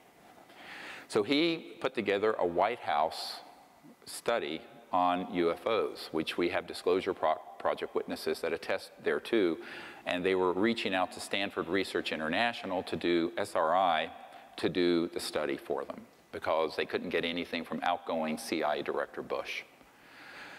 And that entity, SRI, had some people come in and threaten them and said, basically, if you want to receive any more contracts from the Department of Defense or the US government, you will refuse to do this study for the White House. We have that as an affidavit signed from someone involved. So now, this is very extraordinary, but we have legal documents that prove it. So Carter was boxed out of this. And not long ago, he was at a signing ceremony, signing guitars in Spain to raise money for the Carter Center a few years ago. And a very well-known, I think his name's John Williams, well-known classical guitarist who's on our team, was there and said, you know, at dinner, someone asked Carter, what was it like to be the most powerful man in the world? And President Carter said, I don't think I was that man. And everyone just thought he was joking. And he said, well, there are certain things I wasn't allowed to know about. And someone in a ridiculing way said, ha, ha, ha, what, like UFOs? And President Carter said, yes, that and more, referring to these energy and technology things. And so Carter wasn't joking, and it is true that he did not get access the whole time he was president, because he would have ended the secrecy, and they knew it. It's also why he was a one-term president. Now we had after him Ronald Reagan, or Ray-Gun, as I call him, R-A-Y. So a colonel who reached out to me was one of the guys who putting together the SDI, Strategic Defense Initiative, Star Wars. And he actually met with Carter and Reagan. Carter was a hard sell, Reagan was a soft sell on the billions to go into Star Wars. Now, the way it worked is that the Star Wars was always a cover story for targeting in space interstellar vehicles using these scalar weapons, not lasers. If it's at the speed of light, it's not fast enough. Everything important is faster than the speed of light. And so what happened is that he, at that point, got convinced. They sent just the right people in to convince Reagan that there was an existential alien threat. Basically what Wernher von Braun warned on his deathbed about, which we'll get to in a moment. And so Reagan bought into it. That's why you can Google this. At the UN, he said, wouldn't our job of uniting the world be easier if we could unite against a common alien threat? I'm paraphrasing, but you can look this up. Actually, Bill Clinton recently said that on Jimmy Kimmel, something very similar. The reason that happens is because there is a prevailing need for people who are in certain positions to be given what is, I call, targeted and tailor-made disinformation. Information that is geared towards scaring the hell out of them so they go along with the agenda of militarism as opposed to peaceful contact with these civilizations. And it's not hard to do if you have a certain orientation, if you have a certain mindset based on fear, xenophobia, us versus them, that whole mindset. So that's really the criteria. Whether someone is pulled in the loop of this secrecy in government or not has to do with what their values are, what their psychological profile is, whether they will go along with the agenda of secrecy. If they will not go along with the agenda of secrecy, they're not going to tell you anything. I don't care if you are the President of the United States or the CIA Director or the Chairman of the Joint Chiefs of Staff. But there have been people who do know in those same positions. Why? Because they were willing to go along with this chicanery. Now, if the next document you can put up, it's just a partial list of the sort of VIPs and government official I briefed. It goes 3 pages long. It's 50, 60, 70, and this is just a few of them. Every single one of these people, without exception, and you can scroll down through them and just flip through. I'm not going to go through them all. We don't have time. It is a lot of work having private meetings with this many people. Every single one of these people, from Senator Claiborne Pell to the CIA Director to the head of intelligence for the Joint Staff to the head of the Defense Intelligence Agency, the biggest intelligence gathering entity in the Pentagon, every single one of these people wanted to know but had been denied access to these unacknowledged special access projects. Every single one of them. That is the proof we have. If we ever had to go to court to prove that the operation is illegal, and these people, the ones still living, would be subpoenaed. Because, believe me, and I have more, one of them that you see on page 2 here is Lord Hill Norton. And if you go to this next document, this is a 5-star admiral. How many people have heard of Lord Hill Norton? He's actually a great guy. He passed away not long ago. I don't mind sharing these couple letters. I have a whole file with him. He asked me to come to his estate in England and brief him back in, I believe it was 1990s sometime. And he was a 5-star admiral, what they used to call Sea Lord. And Lord Hill Norton, is that the one? Is that the right one? Yeah. He had found out through other sources that UFOs were real and that there was a big operation in the UK that was this transnational, deep national security state working with the British. But he was head of the Ministry of Defense, and as such was head of MI5 and MI6. He was also head of the military committee for NATO. He had no knowledge of these projects the entire time he was in government. And when I met with him at his cottage, and you know what's kind of cute about it, at the second document, if you go to the next one, he says, I thoroughly enjoyed our talk when you came in August. This was in August of, I guess it was 1995. And I am grateful to you for your time. I read all the materials you left me, and I intend to read it all again. I also shared it with Countess Murray, who shares our interest. I have an idea you may have met her some time ago. I meet a lot of folks. I find your latest brief on the national security implications of the UFO subjects very clear and very convincing, and it goes on. It's a beautiful letter, and things he was going to do with the European Parliament and whatnot. He died not being able to accomplish as much as he wanted to with the British government because I had to explain to him why he never knew anything about this. And it's a very hard thing to sit with someone like a CIA director or someone like this, who's one of the most powerful people in the military and intelligence field in the world, and tell them, you just were not in the loop. And he basically said to me, well, why didn't they tell me? And he was a little hurt and kind of petulant. And I said, sir, I'm going to answer your question with a question.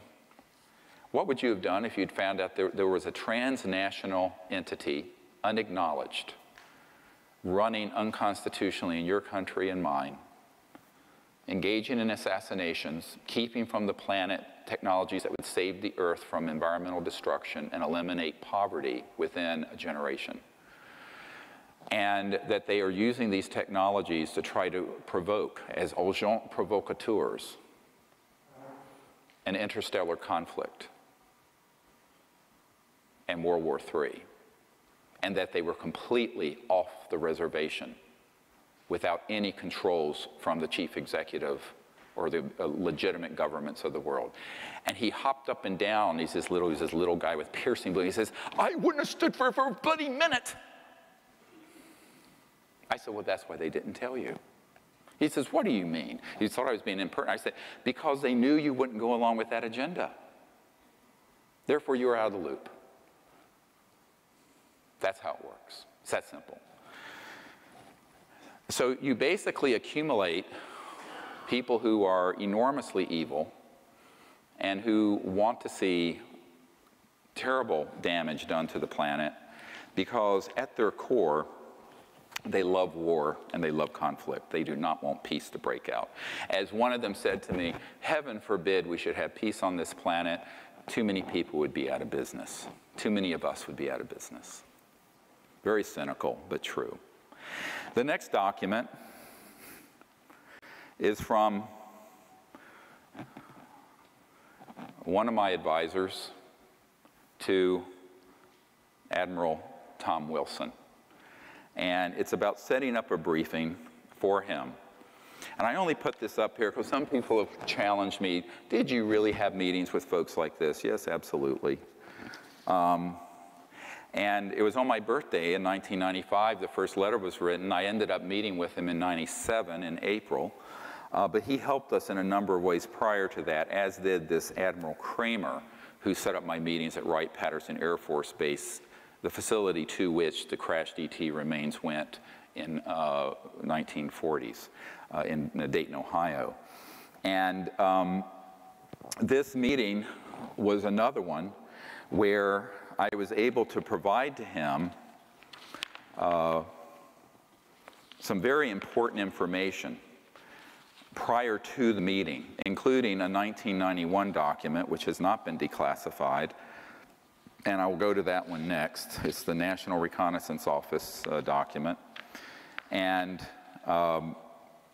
that document is basically a security alert. And the reason it's important is not so much for its content or on the next page, which is a warning that a group of UFO buffs were trying to penetrate the perimeter of Area 51, so it's called. Nobody calls it that, really. It's the Nellis Range. But this was generated, and you can see the date, July 1991, and take a note of the distribution list, please. And we're going to get back to that in a moment. But it's a security blue fire, which is a code name, 1991, Commander's Net, Royal Ops, Cosmic Ops. So cosmic clearance, you've heard of this? Not a myth, it's real. Magi Ops, Magi, as the majority, as the magic, M-A-J-I-C, Ops. And it goes through a whole bunch of them, Nellis Division, all these code numbers, and you get down to some really interesting things.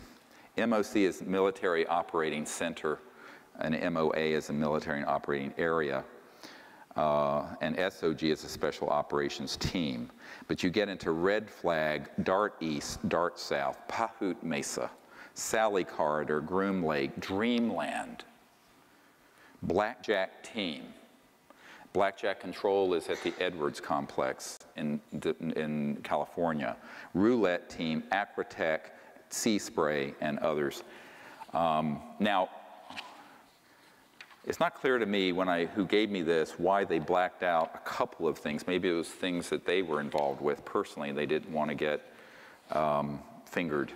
But this secret document went to the Admiral prior to our meeting, and he actually recognized one of these entities. And he made an inquiry, and it was being run by a contractor. We're going to get to this next. And the contractor, one of these corporate contractors, when he called them up, he said, I'm Admiral Tom Wilson. At that time, he was head of intelligence for the Joint Chiefs of Staff. I want to be read into this project. Guess what happened? They said, sir, you don't have a need to know.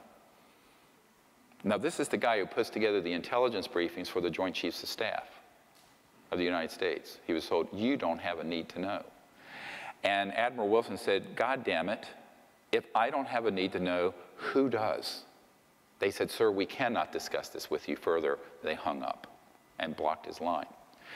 Now, this all happened before the stand-up meeting I did, where Edgar Mitchell, the sixth man to walk on the moon, and myself and my military advisor and a few other people met with the admiral in a stand-up, what's called a stand-up briefing. I was doing the presenting.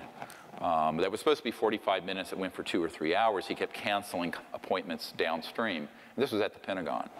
And so I said, "Well, you know, sir, don't feel bad." And he looked at me. He said, "Well, who else is in this situation where this group is blocking access, who are in the national security apparatus?" I said, "Well, the president, the CIA director, et cetera." And I started naming them, and he was just, the fear in his eyes, the palpable fear and anger that something this important, that is real and legitimate, and he knew it was, could escape the oversight of folks who have the security of the United States in their hands. So basically, they're trying to navigate without IFR. They're trying to navigate without radar through the dangers of the world, because the most important technologies and the most important information and the most critical national security secrets are completely out of their scope, off their radar. And yet they're responsible for keeping America safe, and they're responsible for protecting us, and they're responsible for responding to threats. And so at the end of the meeting, I asked him, I said, "Well, Admiral, do you think you can help us?" And he just sat back in his head, this big chair. He sat back. He said, he says, "Look," he says, "what I've learned from this meeting is that there is an illegal operation that has hundreds of billions of dollars, and over the years, trillions, that has technologies that can do circles around my B-2 stealth bomber, which is the best thing I know about. How am I going to take them on?" And I said, "Well, it can't be through a military engagement. It has to be through infiltration. It has to be through convincing them to come up." He says, "I don't know how to do that. They won't give me access. And moreover, I can't take any action unless the president authorizes it." And at that time, the president was Bill Clinton. And I said, "Well, no, he won't do that." He says, "Why?" He says, "Well, we briefed the president. And his best friend came to my home and said that if he did this, he would end up like Jack Kennedy." And I'm quoting. He says, "Well, there you are then. Point, set, match." And I said, "Well, you know, someone's got to do it." Invariably, these people say, "Well, you can do it." And I learned, if you look at, there's a movie my wife and I saw this past week called Bridge of Spies, and you realize there's this attorney named Donovan in it. It's a true story based on the Gary Powers U-2 shoot down. And he was sort of the expendable guy. I'm the expendable guy. I'm the guy, it doesn't matter if they get killed. Because basically that's what Clinton's people told me. It doesn't matter if you get killed. We don't want the president to get killed. So, I mean, I know that's ugly, but it's the truth. So, that's why I'm doing it. So this document, the reason it's so critical is that it actually has the action one. This is the first document on the top of the large briefing that President Obama got when he became president. And John Podesta, who was his guy who put together the Obama White House, was the man that we provided this for. Because Podesta has publicly come out, as you know, in favor of disclosure and ending secrecy. So basically, it was from me to Podesta to Obama. And of course, I mean, I didn't expect Obama to be able to do anything about it, because having these project code numbers and being president doesn't give you access control. You know the difference between knowledge of something and access control. You can know about something, but if they're non-responsive to your orders, like they were to this admiral, it doesn't matter if you're a general or the president or a CIA director. Because they're basically going to say, "Buzz off, we have more power than you do, and go away." And that's how it operates. That is how it operates. This is naked, raw power. That's how it works. So This next document I want to share, unfortunately, did not come out. It's the Congressman Cox. As you know, he was SEC head secretary for W. Bush. But back when he was a congressman from Orange County, a good friend of mine who knew him set up a briefing between me and the congressman at his offices in Orange County. And he was on several key committees, Armed Services Committee, et cetera, and so on. And he wanted to know about the UFO issue, and I said, okay, well, I'll come in and I'll brief you. And he said, well, this has never been brought up at a briefing. I said, no, you wouldn't be, because I briefed members personally of the Senate Intelligence Committee and Foreign Relations Committee and House Government and Oversight Chairman and everyone you can think of personally, face to face. And in every case, they have been completely without access. And when they make an inquiry, they're told no such project exists. It doesn't exist. It's unacknowledged. Unacknowledged. Doesn't exist. And he says, well, I would like to know. He says, where the heck are these things going on? And who are the corporate entities? And where are the bases? So that was the genesis of the famous Cox Memo, which, you know, became kind of infamous because I wrote it to him, and I basically did a subject of a brief summary of the people who I briefed who don't know, and a course of action that he needs to take. Unfortunately, that document didn't come out. It got scrambled by the electronic gremlins in the computer, unless he's fixed it. He hasn't. So basically, I describe who is not able to do this, but where the places are. And that was the genesis of this, which is the facilities list. And I want to go through this very quickly of where the key facilities are. Now, keep in mind, these are all run by a hybridized entity.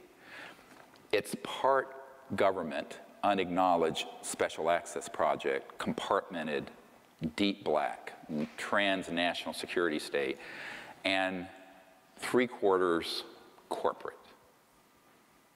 The action is in the corporate sector. But at each of these bases, there are contractors who run the operations. Do you understand how this works? In other words, the government doesn't do that much. The government does WFO, work for others. So they issue contracts. So you'll have Bechtel Corporation, or you'll have Lockheed Martin, or you'll have whatever. So, but the key facilities I want to go through, and there are others. This is a list that I updated it for the president in 2009. A very chief one is Edwards Air Force Base, and there's a whole constellation there. Haystack Butte, China Lakes, George Air Force Base, the retired Norton Air Force Base, Tabletop Mountain Observatory, which is run ostensibly by NASA, and Blackjack Control. So I had a source at Blackjack Control associated with the Edwards-related facilities, but the Blackjack team you saw on that list was Nellis. So there's Blackjack Control and Blackjack team. And then there are aerospace facilities, and these are all DUMBs, Deep Underground Military Bases, or UGBs for short, underground bases. Northrop, the Anthill Tejon Ranch, McDonnell Douglas, the Llano plant, Lockheed Martin, Hellendale, then Phillips Labs, and the North Edwards facility. And I will add that since then, a newer facility called the Cube, which is up past Lancaster, Palmdale, up in the high desert outside of, in the Edwards Range and classified airspace, is a Lockheed Martin Skunk Works facility where the state-of-the-art R&D is going on. Keep in mind that Lockheed and Northrop have multiple generations since 1954 of what you would call a UFO, man-made UFO, that are, as the head of the Lockheed Skunk Works said to several people on my team, including Jan Harzan, the new head of MUFON, the Mutual UFO Network. He's an IBM executive that's retired. I've been friends with him since the 20s, since the 90s. He is a man who is of great integrity, and he actually was at the meeting along with several other of my friends when Ben Rich, the head of the Lockheed Skunk Works, a super secret, it's where the U-2 spy plane in that movie came from, said, we can take ET home.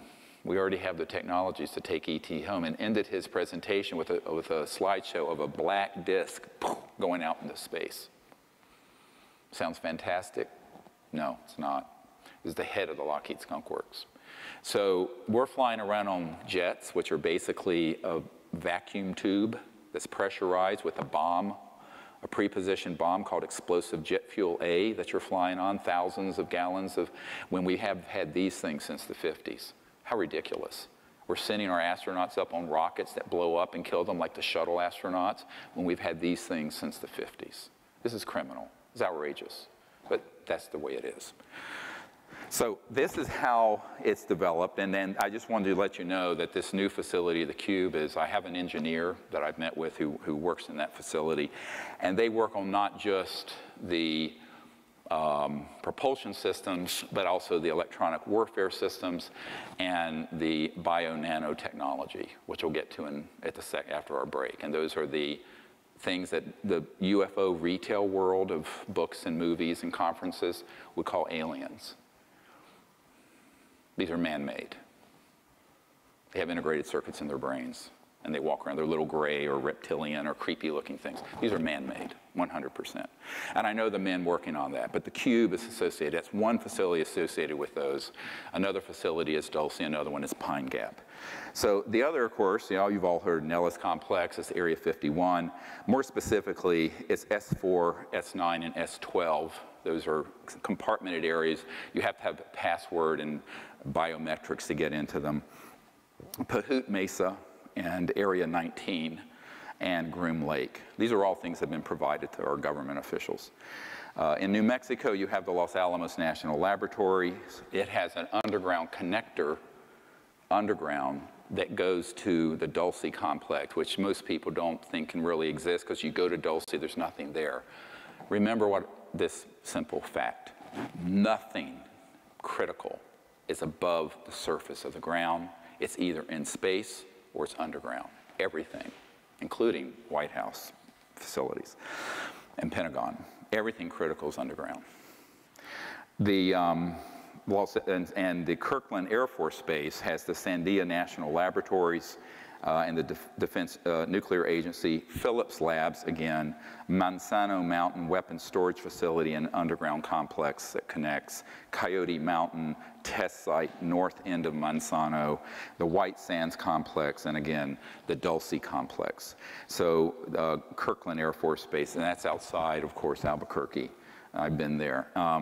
In Arizona, a key facility is Fort Huachuca. It's a underground base, most of it, that's critical. It's Army Intelligence Headquarters. There is a storage facility where a man, as of the 1970s, who was on my team, worked in it, and at that time, they had 9 extraterrestrial spacecraft that had been down using these electromagnetic pulse scalar weapons, and a whole lot of different ET species that were frozen there. And that's at Fort Huachuca, ironically near Tombstone. The other ones that I just want to mention, Cheyenne Mountain, which is under the mountain in Colorado Springs, has a dedicated area for just the Deep Space Network tracking of interstellars that are in our solar system. And one of my military advisors, a man who's been in many of these unacknowledged special access projects, actually was in that facility and got to see this Console 50 where they had tracked, and he said that they had tracked an object at that time that was in our solar system that was 26 miles in diameter, an artificial ET object, moving, as he put it, under its own steam. He's a Navy guy. I said, I don't think it's working with steam, but yeah, you're right. Another critical facility is the Lawrence Livermore Labs, the Pine Gap underground facility in Australia. I have a picture, actually, of the above ground facility there that a man who'd worked there sent to me. The Redstone Arsenal underground complex in Alabama, that also has an association with the Marshall Space Flight Center. And in Utah, one of the most critical, and this is the most critical one that's new, is the Dugway Proving Grounds outside of Provo, and this is classified airspace above and no access by ground. Above ground, you don't see much, and everything is underground. Richard Foch, this Naval Research Labs official, was out there with some Generation 5 or 6 or whatever night scopes doing an operation, and he looked out and he saw these objects coming out from underground that then zipped over, and that were these massive disc and triangular shape anti-gravity objects that were ours, and some were just sitting out there watching him. And that's outside of Provo, out in the desert. So that is a very key, and that one is mostly manned by folks who are part of the Mormon corporate empire, which, if I were to rank who has what kind of say-so over policy on this, that would rank certainly ahead of the president or Congress. I won't comment further than that. This is not to make an aspersion to rank and file Mormons. It's just this is how that operation works. The agencies in the U.S. government are associated with this. The AFOSI, Air Force Office of Special Investigation, of course, compartmented operations at CIA, the Defense Advanced Research Project Administration, the Defense Intelligence Agency. Now, notwithstanding, I briefed the general who was head of it. He wasn't given any information, but we have Disclosure Project witnesses who are DIA assigned contractors who were very involved in ET and UFO technology issues. Certain compartmented operations at the FBI being tightly held, and every military intelligence division, Army, Air Force, Navy, have compartmented, unacknowledged operations that feed into this MAGIC committee. The National Reconnaissance Office, the National Security Agency, again, a very compartmented operation, certainly nothing that Edward Snowden had access to my knowledge, although it's been asked, and the various space commands. Private corporate entities include BDM Corporation. Bechtel Corporation does most of the underground base construction. I know that the tunnel being built from Los Alamos over to Dulce. For years, people heard, you look and Google this, the Taos, T-A-O-S, hum. A lot of New Agers thought it was like Gaia singing or something. I'm going, no. There's a massive nuclear-powered tunneling device that was going from Los Alamos over to Dulce, and as it was going, it goes through bedrock and glassifies it into this massive tunnel that then anti-gravity electromagnetic vehicles transport people carriers underneath the ground. And as it was going through that bedrock, it caused this vibration. But that was being operated by Bechtel, and I was at a meeting with Stephen Bechtel once, and you know, they are very key. And Booz Allen Hamilton, of course, is who Snowden worked for, but they're a key contractor. They do have a compartmented operation dealing with this. Boeing Aerospace, EG&G, very key facility for creating electronics and also the state-of-the-art nanotechnology implants that are put into abduction victims, people that think they had contact with ETs, but they're actually being abducted by military and corporate folks. E-Systems, which is now a division of Raytheon. Lockheed Martin, I've mentioned. McDonnell Douglas is now part of Boeing. MITRE Corporation, M-I-T-R-E, very key in terms of anti-gravity and high-tech. It's here in the DC area and other places. Northrop Grumman.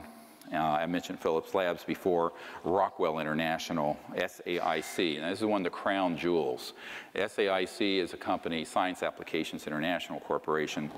Admiral Bobby Ray Inman has for years been a member of this MAGIC committee, along with Dick Cheney and Papa Bush. But the SAIC, he had been National Security Agency head. He moved from National Security head over to the board of SAIC. And in a little side story, interestingly, when I asked Senator Barry Goldwater, when I was at his home some years ago, and you know, he'd run for president in '64, but he always had an interest in this, but had never been told anything. And we started comparing notes of who we knew, and he said, how can I help you? I said, well, if you could reach out to some of these people on this MAGIC committee, it'd be great. And so, you know, we named some names. He didn't know the ones I mentioned, and then I said, well, Admiral Bobby Ray Inman. He says, oh, Bobby Ray, we've been friends for years. I said, well, get hold of him. Give him a jingle, would you? So he did. Biggest mistake of his life. He got hold of me. He says, I can't make any more phone calls like that for you. He tore me apart. He tore me a new one. But Admiral Edmund, definitely a Magic member, as are other chief people on the SAIC. But it's compartmentalized. So, you know, most people work on conventional things there. TRW, Village Supercomputing, Wackenhut, security, does a lot of security for Magic. And then there are others as well. So, you know, some of these are ones most people have never heard a lot of these corporations. They're huge, and they have enormous reach. And I think that what you have to understand is that it's certainly not limited to that list, but it feeds into a system. And most people don't even understand how it works. And I always tell people, go back and look at the interview of Denise McKenzie. Worked for SAIC. She got a job there as a sort of clerical administrative person. She was in an office. It's kind of like the mafia.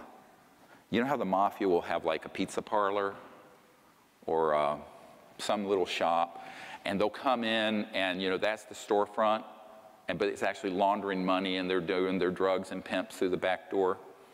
That's how this works. So she was in this office at SAIC, and it was an office, it was, you know, running multi-million-dollar contracts for the U.S. government. And she said, what is this? There's nothing going on here. And she went to this file cabinet, and there were just all these dummied up reports that would go back to Capitol Hill to justify the money.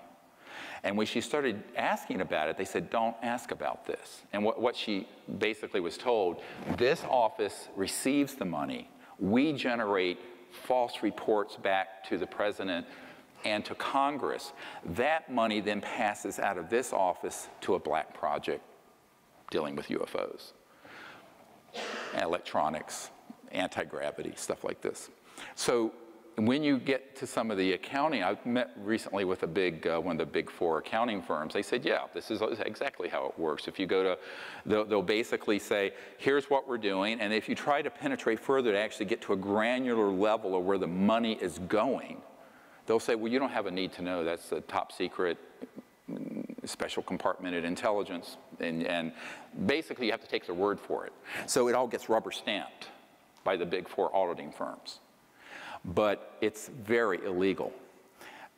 You'll remember in the film Sirius, Donald Rumsfeld, the day before 9/11, I'm not sure he knew he was being filmed, said $2.3 trillion unaccounted for. Recently, I found out from a good source, it's $8.5 trillion now. So there's $8.5 trillion that have basically been embezzled, misappropriated, used without the knowledge of the Congress or the president. That's a lot of money, even for America. So that is exactly how it operates. But if you take that one little example from SAIC and multiply it through all these corporations and all these different government offices, that's how the funding mechanism works. Does that make sense to folks? So I hope that made sense to you guys. I'm going to say let's take about a 15-minute break to stretch and to have a bathroom break. And when we come back, I'm going to go back into deep knowledge of how the funding works and really what the agenda is behind the secrecy. Thank you very much. All right. So if someone up there can ask people to come have a seat, thank you. Hope you guys had to stretch your legs a little bit. I know this is a long presentation, but it needs to be.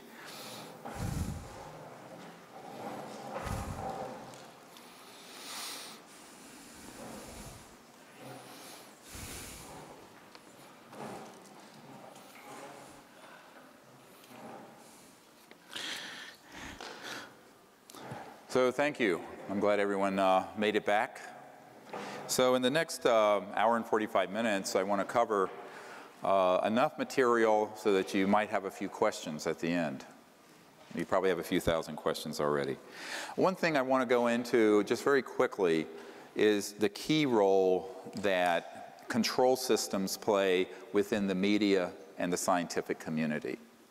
Now this sort of surprises a lot of people, and some people they're not surprised. First, let's deal with science.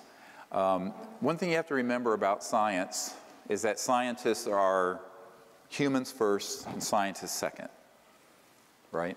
All of us. And there are scientists who pose as objective scientific folks who are on the payroll of various agencies. For example, in this cache of documents I received, there's a very famous astronomer, astrophysicist at Harvard named Dr.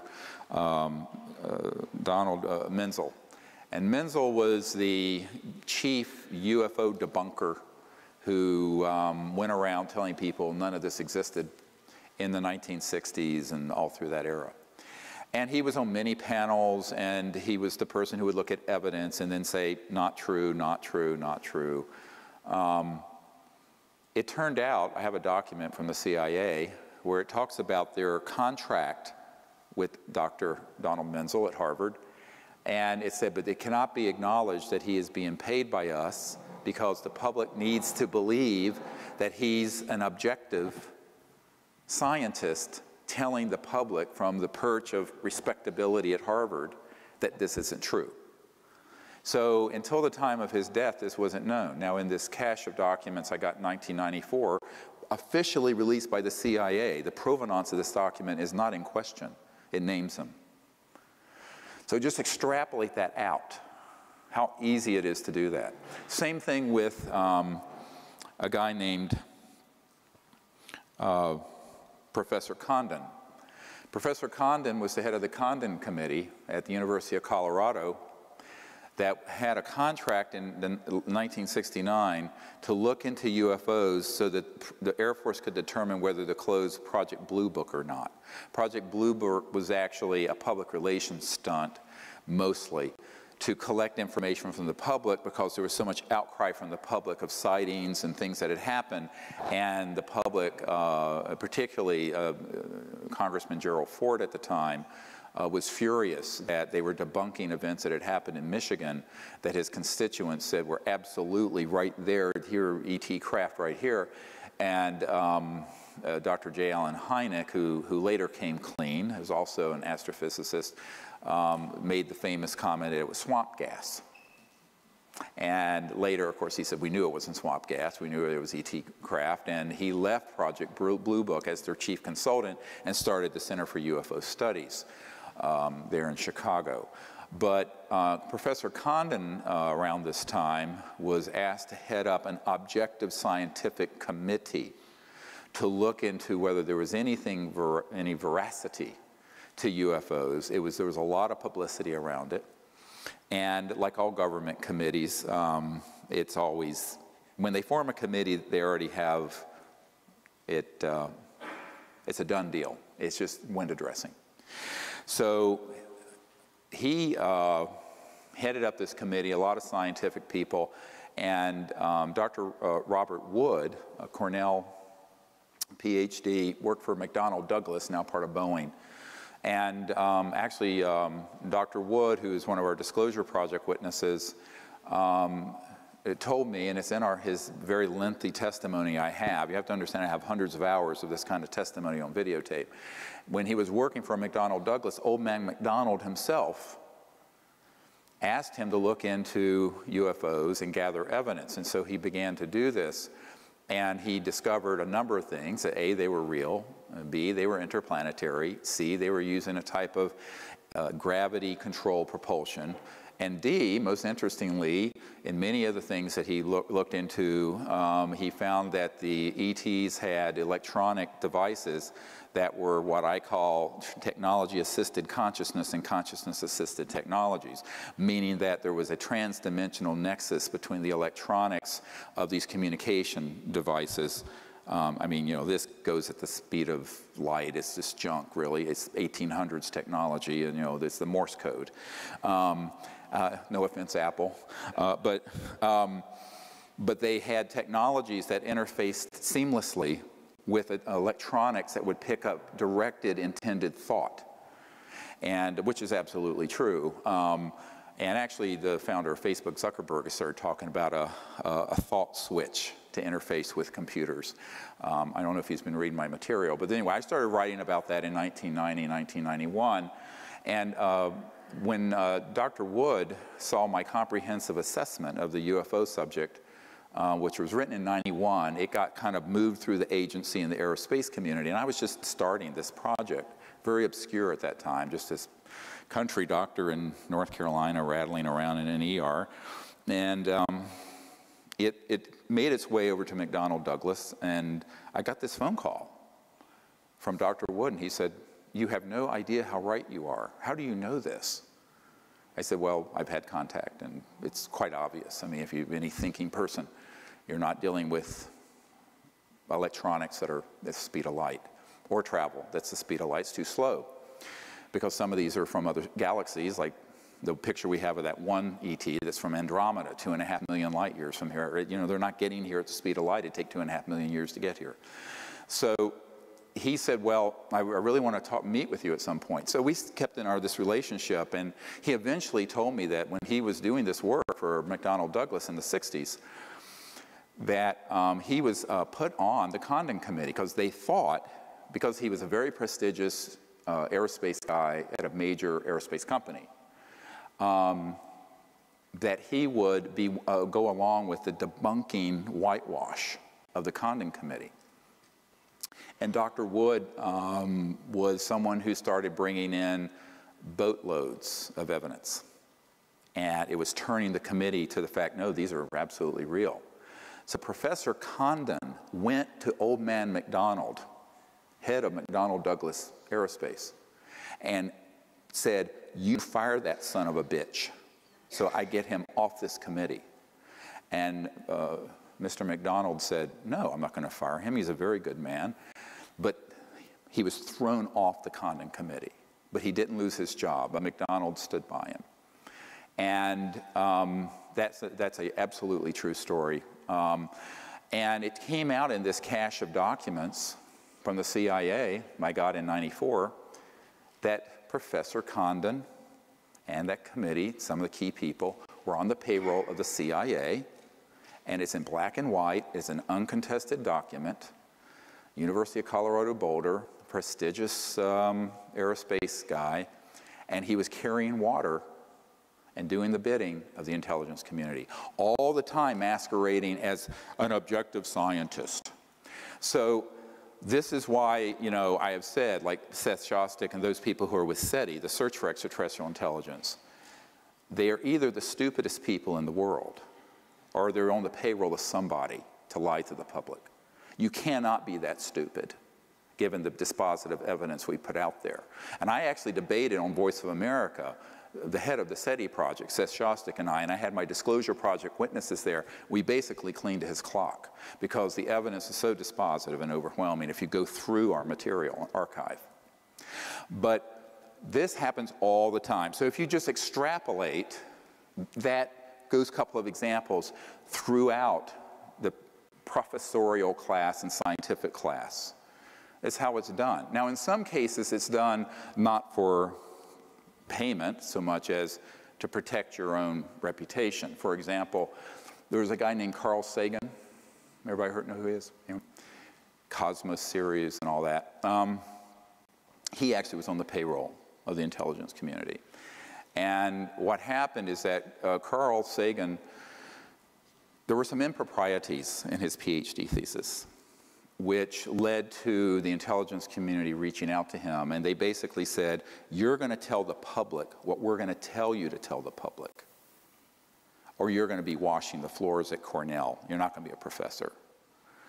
And a good friend of his, two of his friends, George Fennell, who co-founded the Extrasolar Planetary Society and founded the Allegheny Observatory outside Pittsburgh, who's on my team, James Mullaney, who is a very eminent astronomer who was the editor of Sky Telescope magazine and Astronomy magazine, confirmed to me that this happened to Carl Sagan. And one of them told me that he basically aged 30 years in a month because he had to sell his soul to the devil. And so he went from someone looking into UFOs and actually said some positive things about their reality to being a chief debunker of them. And that was a real tragedy because they had what's called oppo research, opposition research, like a political party had. They had dirt on him. And they used it to turn him.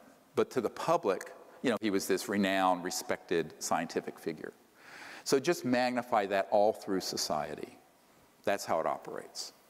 And I know it's not a very pretty picture, it's a little cynical. It's not cynical, it's just a reality. People need to, it's childhood's end here today. Wake up, this is how the world actually works. It's bare knuckle time. And that's one of the big problems, is that the same thing happens in the media. Everyone thinks we have a free press. We don't have a free press. We have a free press about things like the stain on the blue dress or something like that. Or other, you know, Kardashian's wardrobe. But on anything really critical like this, we do not have a free press. And I can give you many, many, many examples. I'll only give you a couple. And this involves both the mainstream news media and another one that involves Hollywood. Take this and extrapolate it. Ira Rosen won his Emmy working with Mike Wallace at ABC News. He then became the executive producer, ABC News New York, for Primetime Live in 2020. When we started moving forward with the Disclosure Project, he came out to my farm in Virginia and came out with a production team. I gave him 35 hours of top secret testimony and countless top secret documents. And he says, either this is the biggest hoax in the world or the biggest story in human history. And he says, I think it's the latter. I said, it is. He says, we're going to do a series of town hall meetings with your witnesses, and we're going to do a huge expose on this. I said, I don't think ABC will let you. And he said, I'm the executive producer and I have final decision over this. I said, Ira, I don't think they'll let you, but I'll cooperate here. You know, here's 20 years of research and all this effort. You can have it on a silver platter. No payment. I'm not a consultant. I give everything away for free. So he goes back to New York. He takes me up there. You know, there's Diane Sawyer and all these guys. Well, you know what's interesting? And I said, well, if you can make this happen, it's awesome. So a couple weeks later, he calls me up rather sheepishly. And he says, Dr. Greer, they're not going to let me do this story. And I said, well, Ira, I thought you said you had total control over programming for Primetime Live. He says, Dr. Greer, not for this. And I said, well, who are they? He says, Dr. Greer, you know who they are. And that was the end of it. And we've stayed in touch. He's now back with 60 Minutes. But that was one of the reasons why many of you may have remembered that Mike Wallace went on Larry King Live and had a deep depressive breakdown. And he talked about, he kept saying, I was a fraud, I'm a fraud. And part of it is that a guy named Schwartz, who was on the board of Time Life, and I met, and he was very good friends with Mike Wallace, and Mike Wallace had gotten a hold of a cache of these documents. And I was in New York at a party, and Bob Schwartz said to me, he says, look, he said, the media has become the scribe taking dictation from the right hand of the king, and particularly on something like this. And so Mike Wallace, who was this esteemed investigative reporter, couldn't touch the biggest investigative reporting story in history. And he felt like a total fraud and went into a deep depression over it. If you take Hollywood, the same thing happens. The only movies you really see that come out anymore, now Close Encounters of the Third Kind by Spielberg was a docudrama. He was given access to some of the secret files at Wright-Patterson Air Force Base. That's true. If you haven't seen that movie, go see it. It's classic. But in modern times, that was in the 70s, I think, it just isn't possible. The studios are completely mobbed up with people, just like these scientists who actually are on the payroll, with people that respond to the intelligence community. So Arnold Kopelson was a huge producer, had multi-billion-dollar in gross sales for his movies, flew me out to LA. He wanted to do an enormous expose, true life story, be like Argo, but based on my work and what I've done. It'd be a thriller. You know, you have murder, you have mayhem, you have intrigue, you have ET contact, you have the whole thing. He loved it. And he was there, and I was at 20th Century Fox, and he had a $60 million discretionary budget to do any movie he wanted, pre-approved, because he was a big name. And I said, well, Arnold, I don't think they're going to let you do this one. He says, oh, yes, I'm Arnold Kopelson, and I've done this, and he took me to his vanity wall of all his awards. I said, great, wonderful, give me a call. So he sends one of his chief assistants here to D.C. when we're doing the private closed briefings for members of Congress in April of 1997. And she goes back, and he goes below. He said, this is the most incredible bunch of information, because we filmed all that. And so I let him have that closed briefing film. He says, this is going to be the biggest movie. It'll be bigger than E.T. or Close Encounters or any of them, and certainly it'd be bigger than something like Avatar. I said, well, good, do it. So, but I don't know if they'll let you. He says, why do you say that? I said, well, let's see. Let's put it in, start it down the path, and let's see what happens. A few weeks later, I get a call from Arnold Kopelson. He says, Dr. Greer, they won't let me do this movie. I said, oh, Arnold, I thought you had this $60 million already in the bank ready to roll. He says, not for this. Fox has killed it, put it in turnaround faster than 10 light years of light speed. So it went into turnaround and got killed. And turnaround means when you take a film and basically kill it. So that's what happened, and it's happened. I give you this example. If I'd be here until tomorrow morning giving you examples I've had with the media, the mainstream media, where this has happened over and over and over again. So one of the problems is the big media do not allow certain things to be exposed. And we have been brainwashed to think that we're the land of the free and have a free press and a free market, etc. But we do only within a certain confine. But ironically, that confine is a prison. Because how do you have a free market if the most important technologies and information of the last 100 years is sequestered and can't be used? I mean, that's not a free market. That's a managed market and controlled, and it is. Same thing with the media. So that's really how that works, and you need to understand that's a very important component of how magic infiltrates and operates. And keep that in mind whenever you start seeing a major media report. And now with the internet, we can put something out and it can reach, ironically, we can put a video out and it'll have 5 million views, and it'll reach more people than Larry King Live used to, or most of the CNN talk show hosts get. So luckily we're able to bypass it now, but back in the good old days. But even then it's sort of relegated to mainstream. The thing that people respect for their source of news, CBS News, ABC News, CNN, et cetera, and so on, won't touch this in a credible way. And if they start to, and believe me, there have been many initiatives from the Wall Street Journal approached me, wanted to do a huge story, gets killed, gets killed, gets killed. So there are operatives that are embedded in the corporate, the integrated corporations of all of these media holding companies. And it will not make it out. And that has been my experience to date. I'd love to be surprised. Now, that then brings into the question of what about the rest of the sectors? And, you know, and someone at the break brought up this question of funding. Because I mentioned towards the end, well, there's $8.5 trillion now that's unaccounted for. Trillion, not billion, trillion. A trillion is 1,000 billion. So in other words, it's a lot of money. And unfortunately, it isn't as obvious as it seems. And this is where, you know, take the children out of the room. Here's how this actually works. So you have, I mentioned, the sort of storefront with the military-industrial unacknowledged special access projects. And that's, you can kind of steal several $1 billion very easily that way.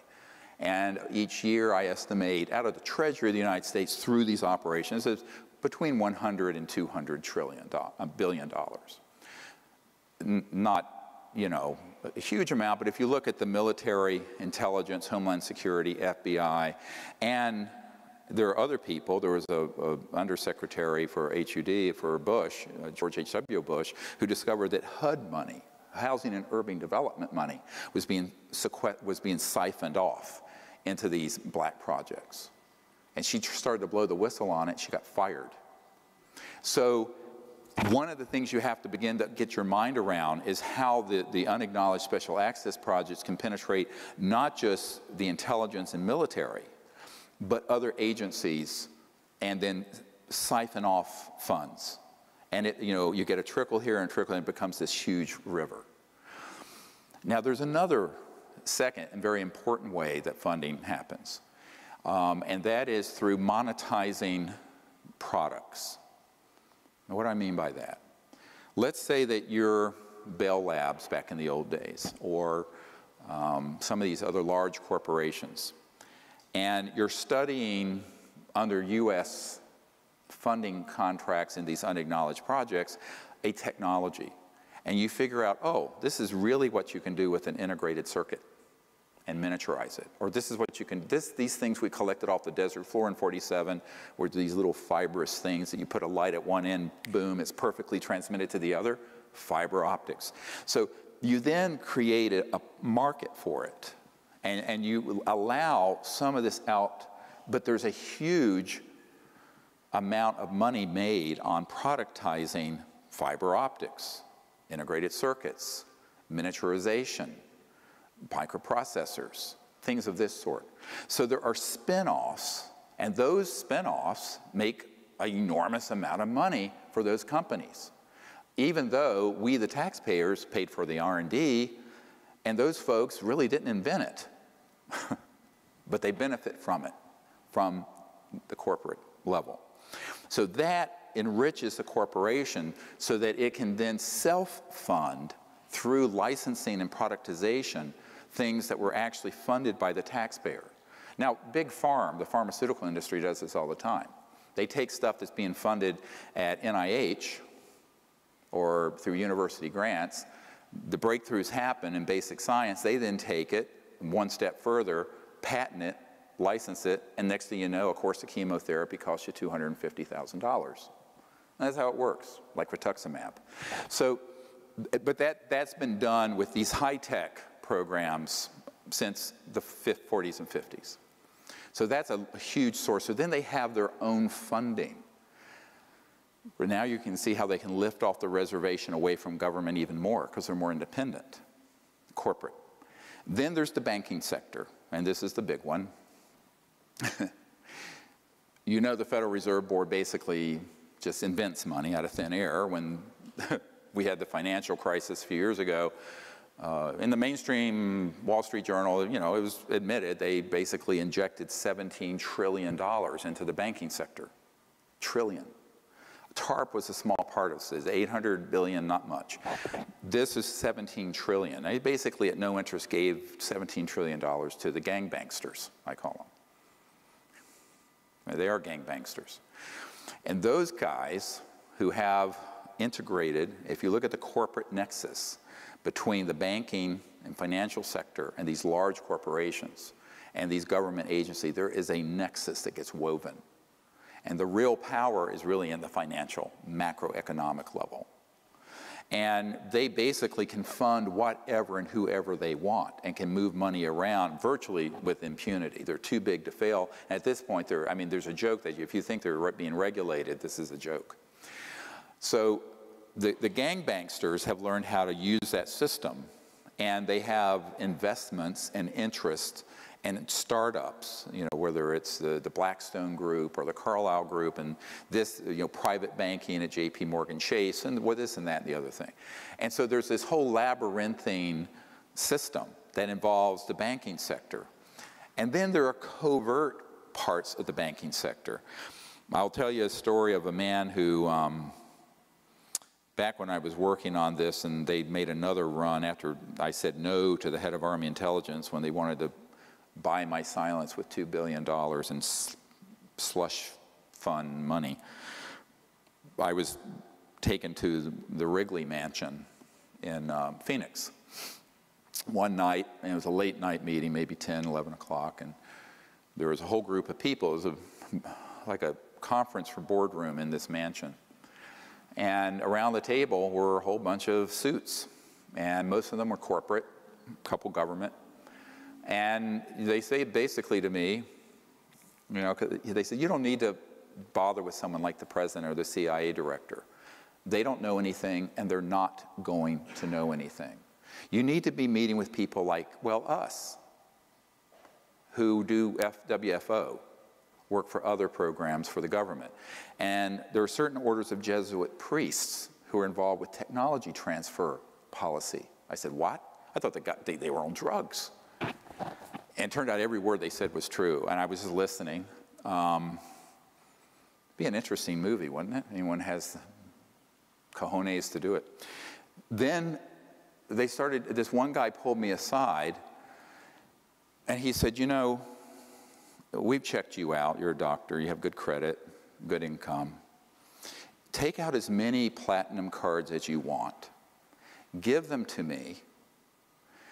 We will then zero out the account balances every month. So you can spend several $1 million a month, and we'll just zero it out. Now, you put me under sodium penalty. This actually happened. And I said, well, then you would own me, wouldn't you, Jim? He says, oh, don't look at it that way. We're here trying to help you. I said, no, you would own me. This is fraud, banking fraud. And he says, no, well, you know, just look at it as a friendly hand helping you out. I mean, it's friendly, you know, devil with forked tongue. And then he started to explain, he says, you know, there are a lot of creative ways where we can get money when we need to. And this guy headed up some folks who do the backup computers for the banking system. And these are big supercomputers. And basically, when you have trillions of dollars daily going back and forth in currency exchange and transactions, there's an odd amount left over that's less than a penny, or less than a euro, or less than a yen. That gets dropped into a black fund account.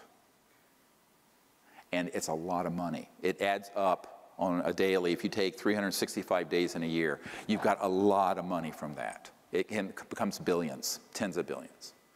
So you have the black budget, unacknowledged projects.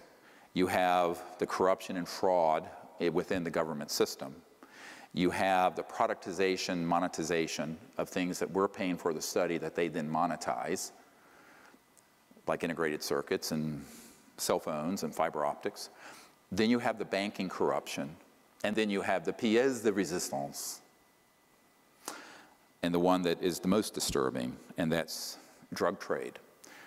So the worldwide drug trade is cash and carry, bigger than oil. And when I first heard this from an attorney who was representing a man's family whose husband, a Marine colonel, was murdered because he saw them offloading drugs at a military base in California, I thought this was a bridge too far. I did not actually believe it.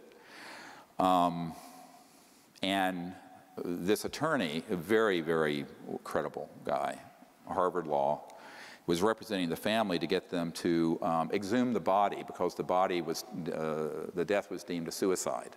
And the family knew the man had been murdered because of what he saw, because he had told one family member what he saw. And he was at the wrong place at the wrong time in a restricted landing area, in a restricted facility, where one of our aircraft was offloading a large amount of drugs that would then be sent out through various drug cartels and whatnot. And they killed him because of what he saw. Made it look like a suicide. And I filed that away as data point 1. Then I had another data point come in of a woman who owned a 5,000-acre sheep ranch in South Dakota, of all places. But adjacent to it was what had been a chemical weapons storage area and an underground facility. And she had enough resources that she had her own people go out with night scopes and found that there were ARVs, so-called alien reproduction, these man-made anti-gravity things going in and out of this facility, wee hours of the morning. And then she got someone close enough who saw that they were offloading huge amounts of chemical weapons, armaments, and drugs. So arms shipping as well as drug shipping. She contacted Senator Daschle, the senior senator of South Dakota, who started digging into it. He got threatened personally. I have a whole dossier file on this in my vault. And he backed off of it. He ran from it light year. He had the speed of light to get away from it because they made it very clear, stay away from this. Senator Daschle, he said, I can't help you anymore. So she reached out to me saying, can you help me? Because part of what was happening is that some of these chemical weapons that were stored there were leaking into not only the groundwater, and where her sheep, and a lot of them were dying. And it was like these containers that were corroding. It was like a Superfund site, but classified. It was a disaster. And that's why she was so concerned. She had 5,000 acres. And I said, look, you know, I'll make some calls and see what I can do, but I've got a heavy lift here I'm doing on my own besides your sheep. But this is a very real case.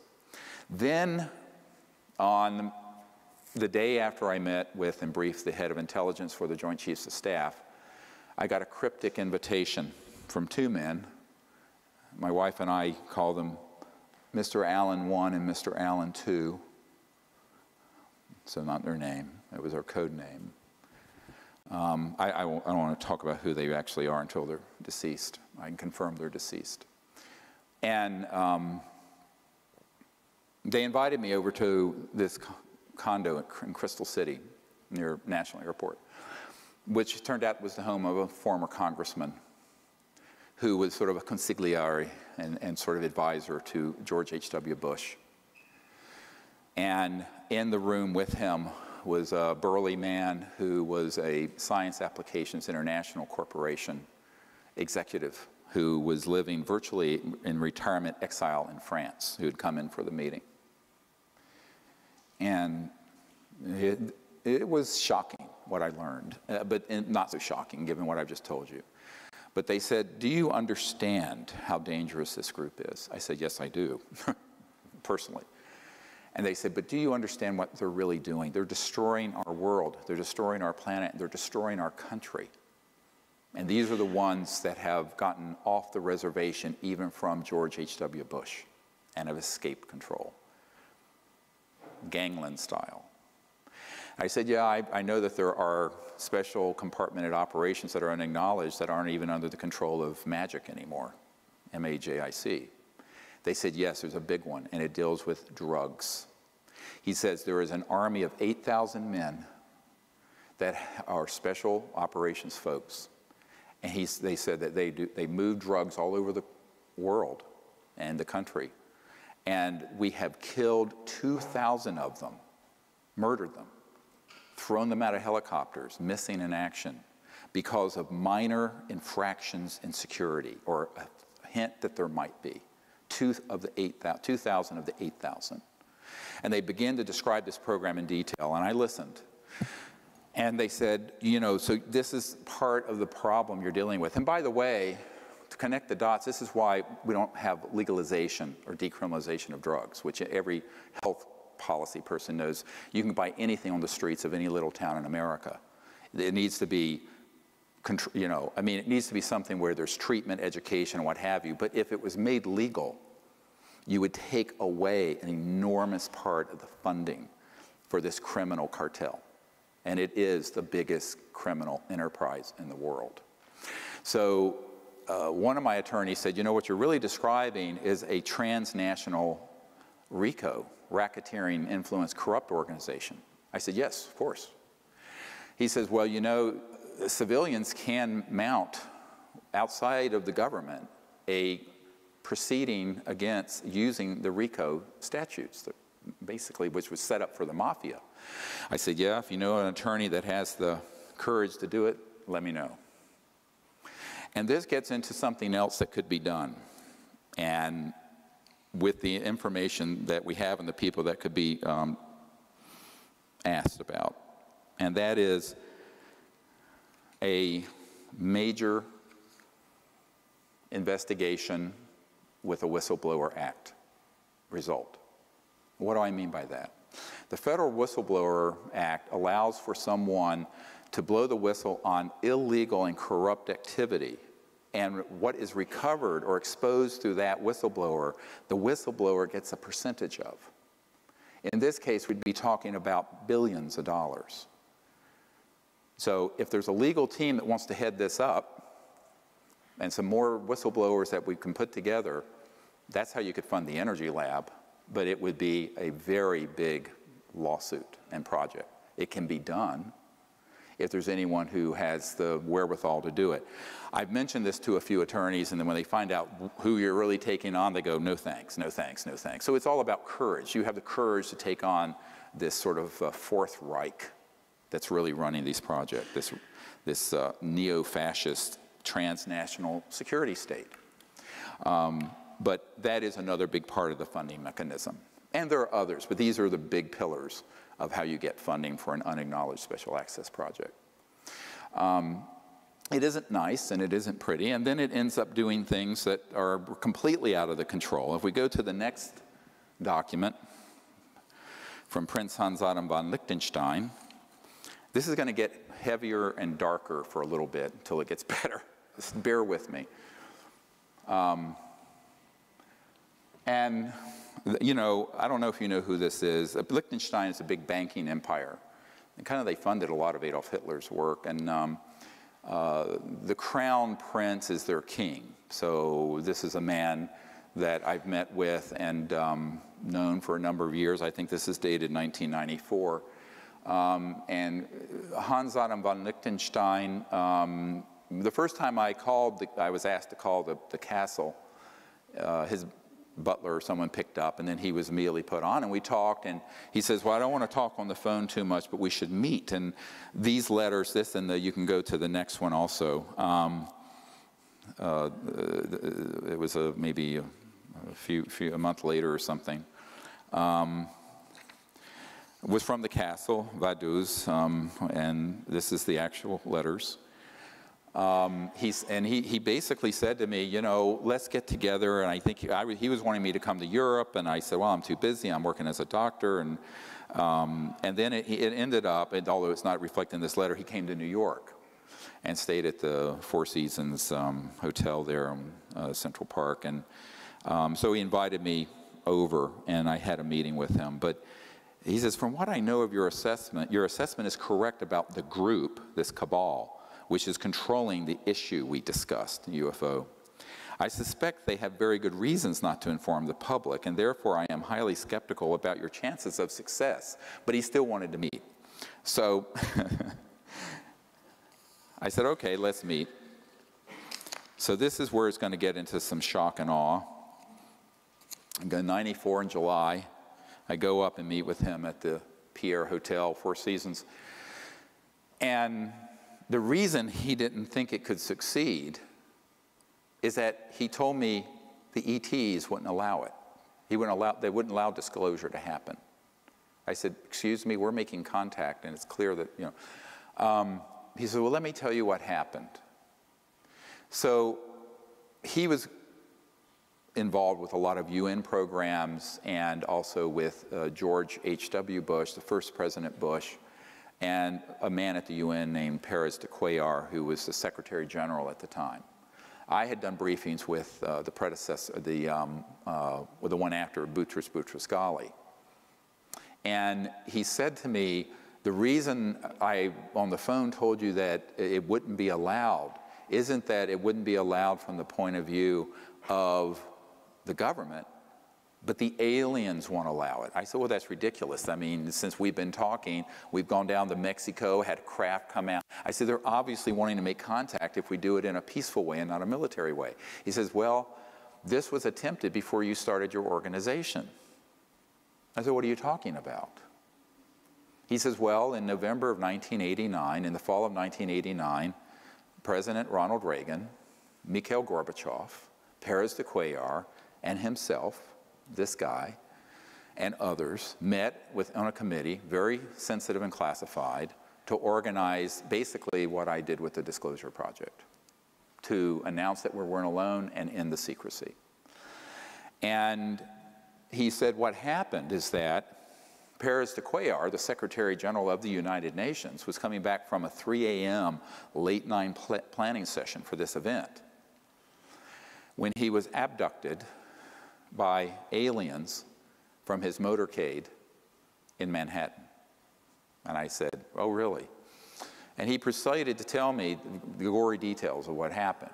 So Pérez de Cuellar was taken somehow out of the motorcade onto an ET craft where he was threatened by the ETs and told, if you disclose this information, we will abduct every world leader involved, including the President of the United States. Now, this is from a person who was at the table for this planning session. To my ears, now to you. And I went, oh, come on, really? And he said, yeah, it blew up like an atomic bomb in the Bush White House. Subsequently, I found out that up at Kennebunkport, there were all these UFOs zipping around when Bush was up there out on his cigarette boat. And they didn't realize they were ours.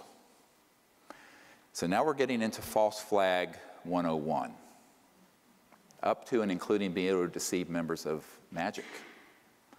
And it took me a long time to get to the bottom of this mystery. Now, people like Bud Hopkins thought it was a real abduction case.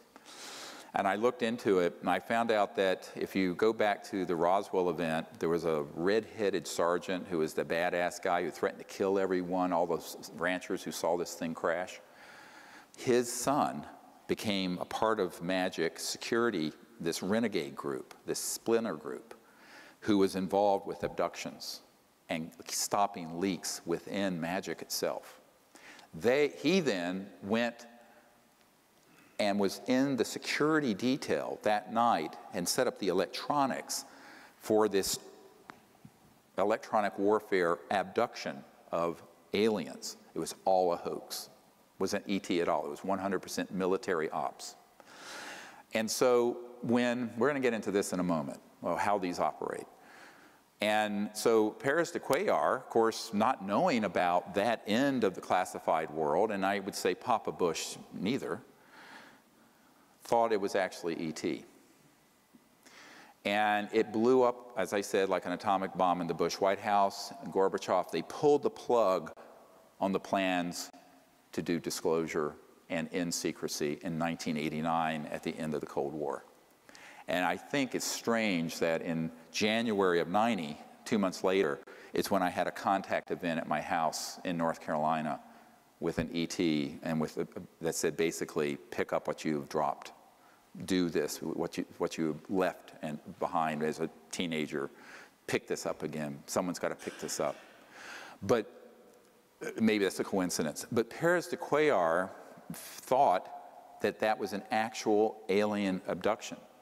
And I said, well, with Your Highness, with all due respect, there are technologies that would facilitate this kind of deception.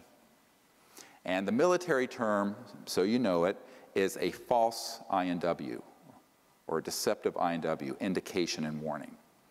And it's basically like the Gulf of Tonkin event in Vietnam. You basically exaggerate or hoax an event that then manipulates policymakers. So this was the ultimate takedown of official disclosure, which was about to happen in 1989. Got it? 26 years ago, November 1989. So here we are in 2015, and it took a lot to piece all this together, and I began to look into what the electronics were with this and what kind of technologies they might have. And one bit of insight that the Prince had, he said, so he told me that the reason he was funding the abduction groups is that he was convinced that there was an existential threat from outer space. That's been the Sub Rosa plan since the 56. And that he wanted people to hate the aliens enough to pay the blood and treasure of World War III. And he also wanted it to be eschatological, where it would result in the end of the world so that Christ would return and the good folks would go up in a flying saucer, I guess, with Christ. Now, this is what he was telling me. I'm just listening. And I'm going, whoa, this is like, woohoo.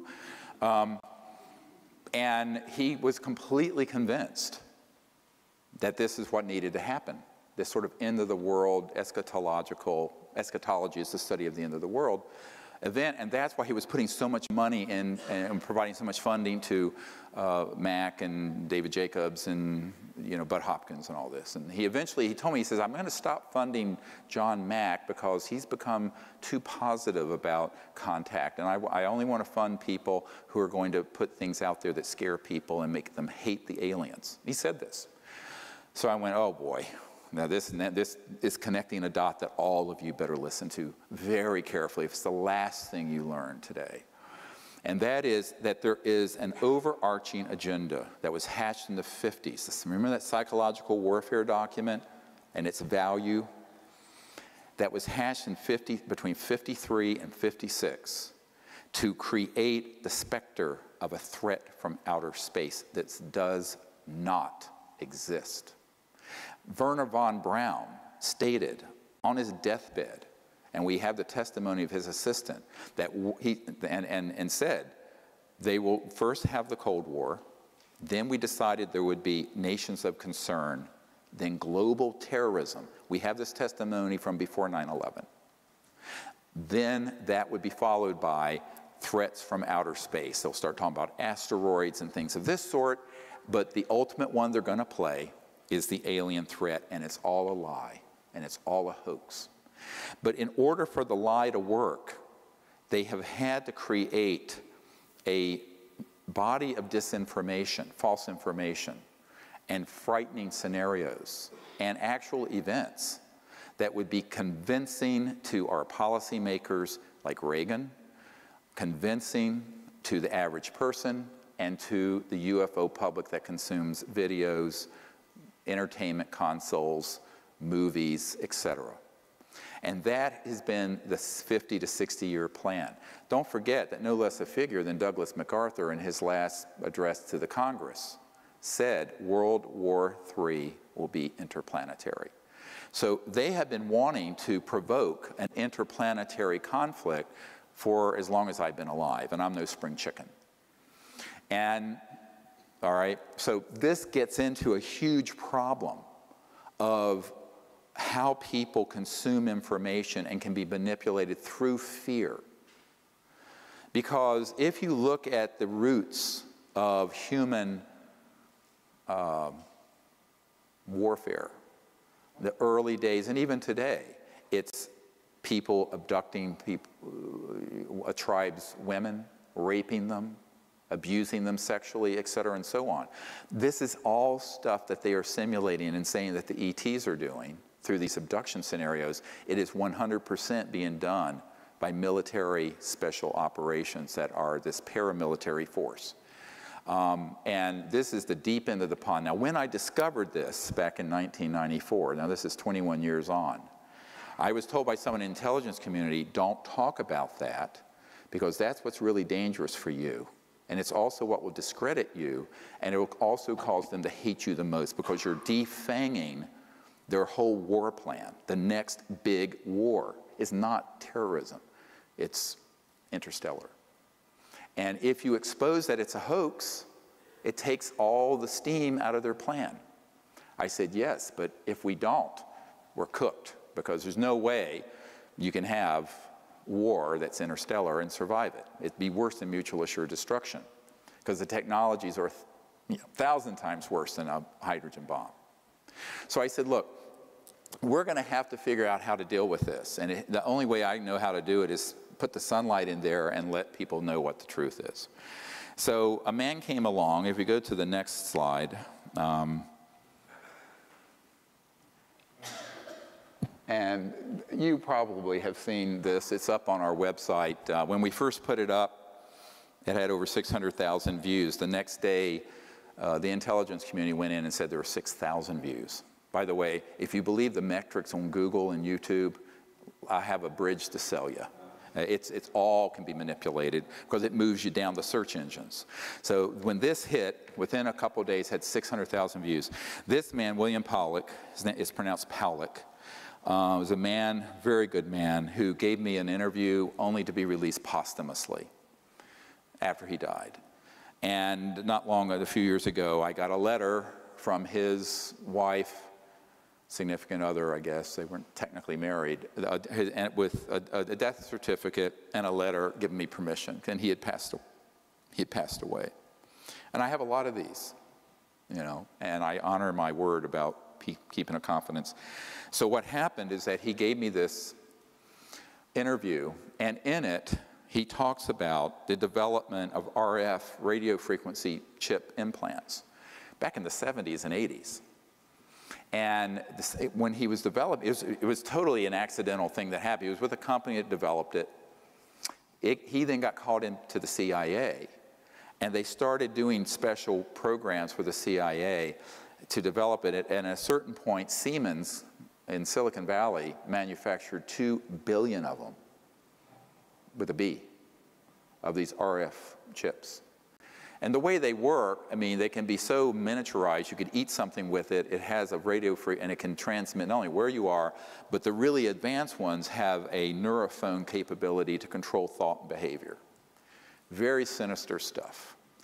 So you can actually do a lot of psychological warfare with these RF frequency chips.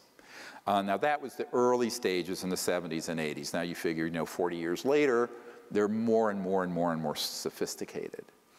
And as I've watched the whole UFO subculture sort of get involved with this whole fascination with abductions and implants, I went, yeah, but EG&G is on one of the plants is on the edge of the Area 51. They're the ones manufacturing the implants that you're taking out of these abduction victims. Absolutely. They're not coming from outer space. They don't need that. If you're interstellar, you're transdimensional. If you're transdimensional, you don't need an RF frequency plant chip to track anybody, because their technologies are way beyond that. I said, this is human, 100%. And you better wake up. And so Powlett gave us this interview, and it was one of a dozen data points that I began to accumulate. And then, not many years ago, I get a document, the next one, which is chilling. Has never been shown. It's from the Strategic Studies Institute, think tank, and it's dated 1995. And it was talking about all kinds of global security strategies.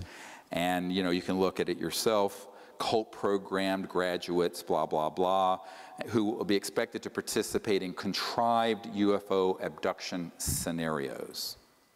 Listen carefully. Oh, we need the next one up. Strategic Studies Institute.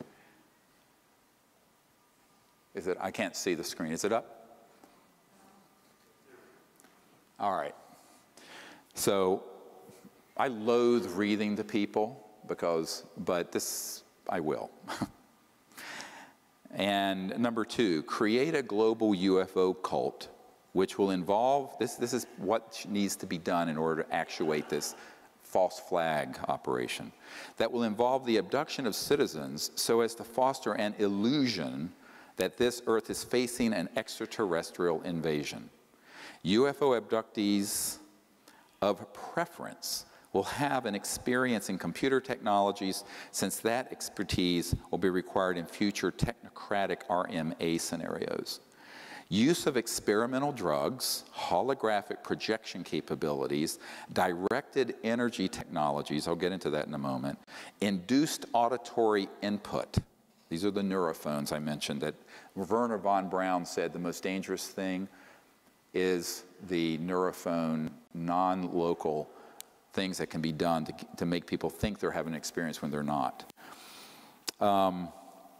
Input, experimental aircraft, well, that's just a euphemism for man-made UFOs, and special effects costuming and stagecraft, among other things, will be used to persuade the abductees of the reality of their circumstances. Official denials regarding these events will employ reverse psychology to ensure that all such denials are taken as official confirmation of an imminent and/or ongoing extraterrestrial invasion. This is the next page. UFO abductees will be persuaded to worship their anticipated ET conquerors in cult-enforced religious fashion. UFO cult networks will be controlled by U.S. intelligence to limit infiltration and ensure that dissidents do not disrupt UFO long-term agendas. Uncontrollable dissidents will be assassinated, preferably by directed energy means. Dissociative satanic cult graduates will handle all such executions, i.e., when not actively lending logical and theatrical support to UFO abduction operations. Number 3, directed energy surveillance and weapons technology of all types and caps will be used for purposes of spreading fear and confusion in the population at large under deniable circumstances, for eliminating persons deemed adversarial to U.S. national security interests, and for spotting, assessing, and manipulating potential recruits to the RMA cause. Neurocybernetics and other psychotechnologies will be used to sow confusion and hypochondria in the population. The symptoms and effects produced by these and other directed energy technologies will parallel the effects produced by various microbes, viruses, and chemical imbalances, thus compelling a large segment of society to seek medical intervention, which in turn will be a basis for their being used for medical experimentation under voluntary circumstances. Psychiatrists and psychologists will play an important role in these experiments, particularly where denying the efficacy of neurocybernetics psychotechnologies is concerned. Citizens who complain of hearing voices will be used as a basis for generously government-funded schizophrenic-related brain research, on and on and on. It goes on. Now, if you're not falling out of your chair yet, what I want to tell you is that all of that has come to pass and came to pass between the 1950s and the 1970s.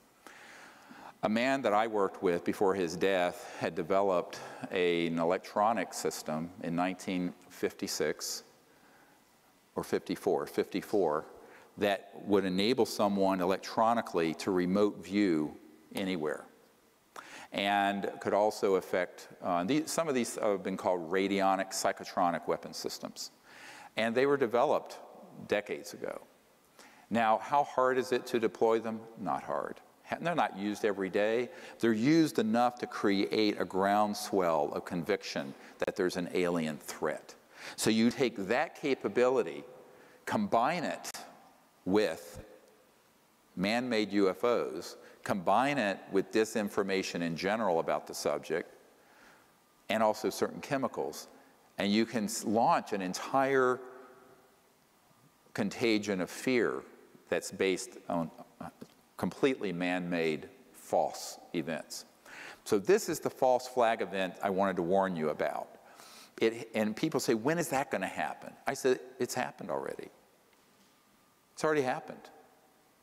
The media, the film industry, any UFO conference you go to is going to be filled unwittingly, usually, not always unwittingly, but usually with information that is this kind of disinformation designed to create an us versus them dynamic of an alien threat.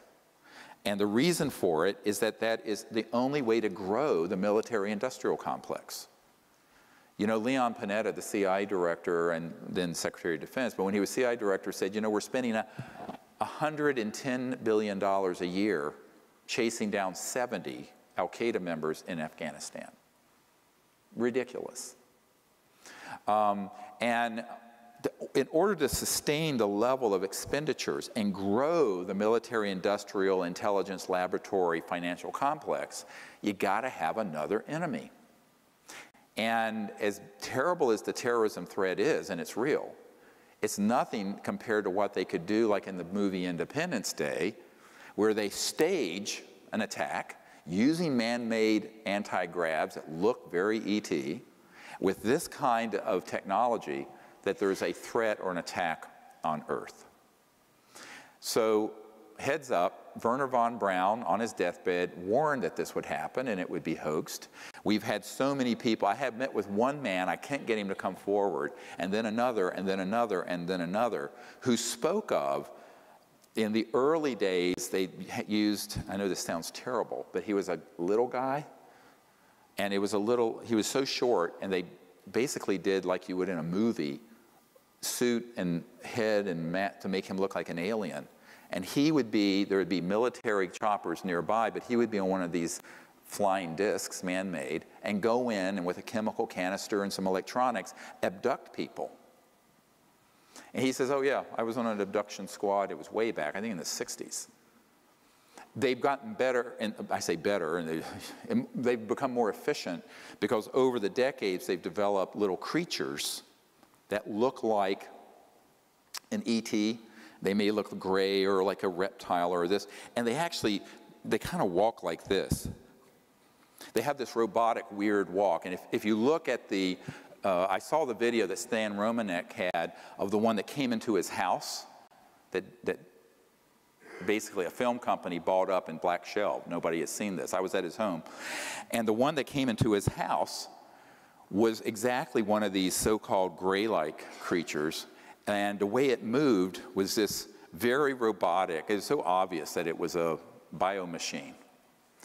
And if you go into the brain, it is physical. It has a biological component, but it's laced, the neural cortex is laced with integrated circuits. And it's completely under control of these military operatives. But he thought it was an alien. I said, well, it was an alien, but not an ET. So I used the word alien, which has a very xenophobic ring, to connote the man-made ones, and the ETs are the ones that are interstellar. The aliens that are man-made are ones that are completely under the control of these paramilitary operations. And the stagecraft, if you use the language of this Strategic Studies Institute document, is so good that it would fool anyone. The president, the CIA, you could abduct, and they did. They abducted Paris de Cuellar out of his limousine using this stuff, and he thought it was ET. And that's why they killed the initial plan to end secrecy at the end of the Cold War. Gorbachev was on board, Reagan was on board, Paris de Cuellar, head of the UN, Prince of Liechtenstein was involved, et cetera, and so on. Killed it. Now we're getting, this I know is where everyone's going, can this man have lost his mind? Every word I'm telling you is true. This is the heart of the secrecy. How do you convince people there's another species to hate? Now, they actually took this from the playbook of Adolf Hitler. The way they conditioned the population. How'd you get a very, I mean, in the 20s and the early part of the 20th century, Germany was the apex of culture, erudition, progressivity, intellectual pursuits, et cetera, and so on. How do you get that population to devolve into this horrific community that could engage in the Holocaust and World War II, the way that happened? Psychological warfare. So the psychological warfare masters that were involved with the German attempt at Nazism got pulled into the OSS, thence that became the CIA, and they reside today within this unacknowledged transnational, deep national security state. So that's exactly the problem we're facing. It isn't pretty. Yeah, I've tried to summarize it in these 3 or 4 hours as best as I can, but it's the truth. Now, as Gloria Steinem said, the truth will set you free, but first it might piss you off. And I think, you know, a lot of people, when they learn that this is what they've been involved with, people who've done research on this subject, get quite irritated because they begin to realize that almost everything you know about this subject is not true about why they're here. Now, what I've learned is being head of the CE5, global CE5 effort. Let's go to the next one. It's a very interesting thing that came out not long ago. It's from the Daily Mail in the UK, but it was an article about this, this new electronic warfare system.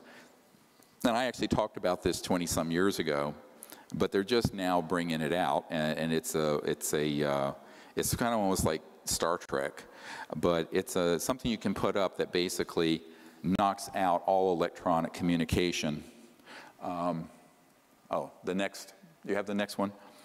And it just gives you the idea that if this is being reported in the regular media, or even tabloid media, this is at least 30 to 40 years old.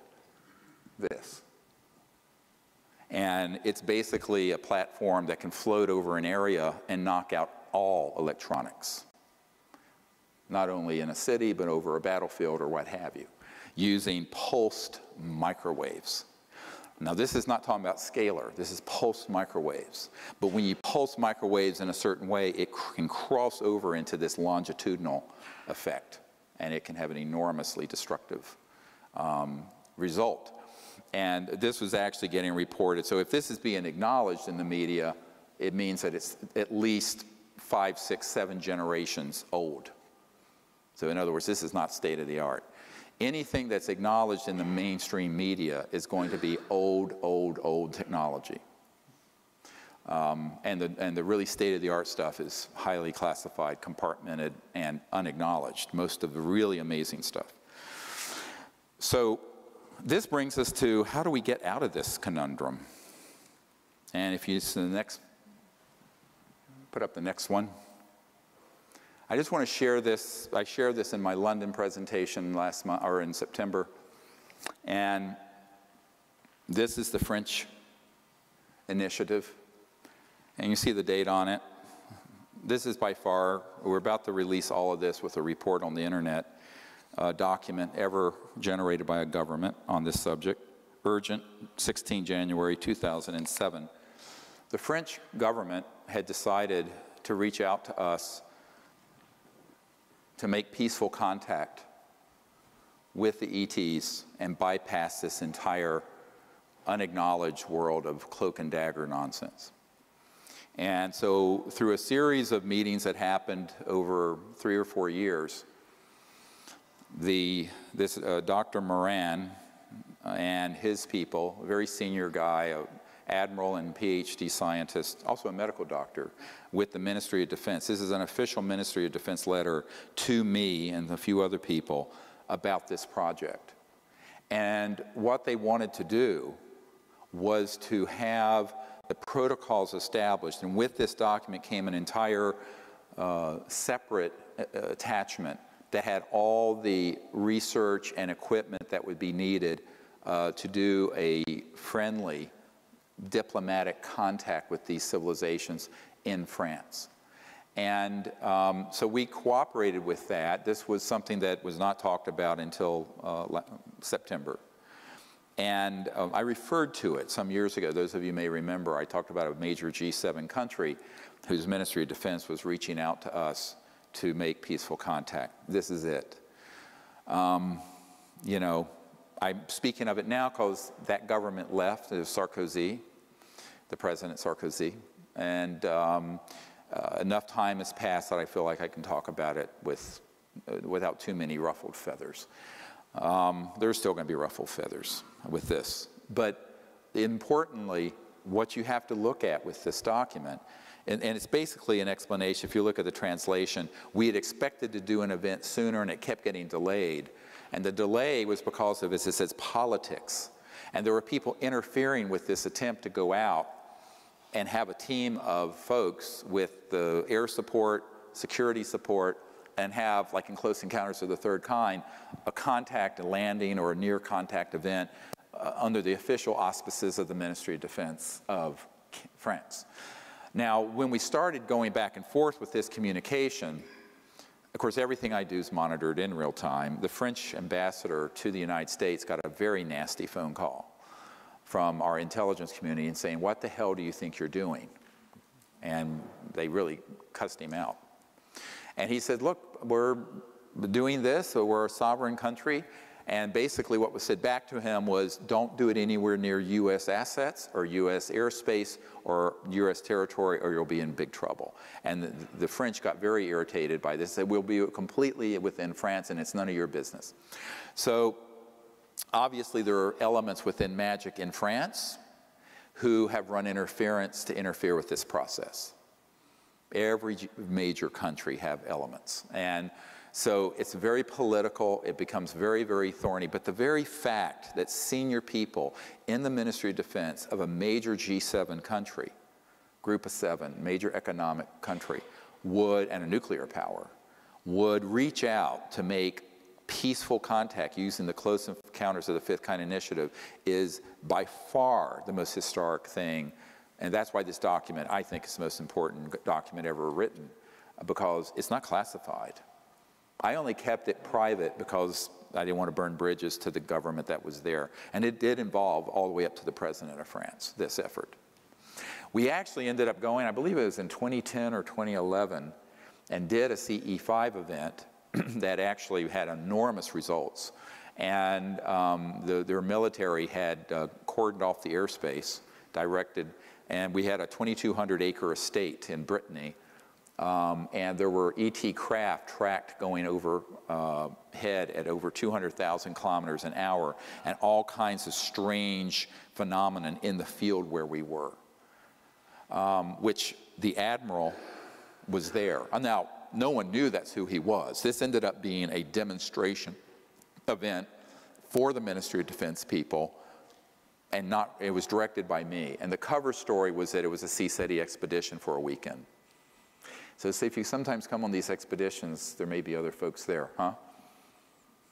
Get it? Nobody knew who he was. He was just a nice gentleman in a plaid shirt.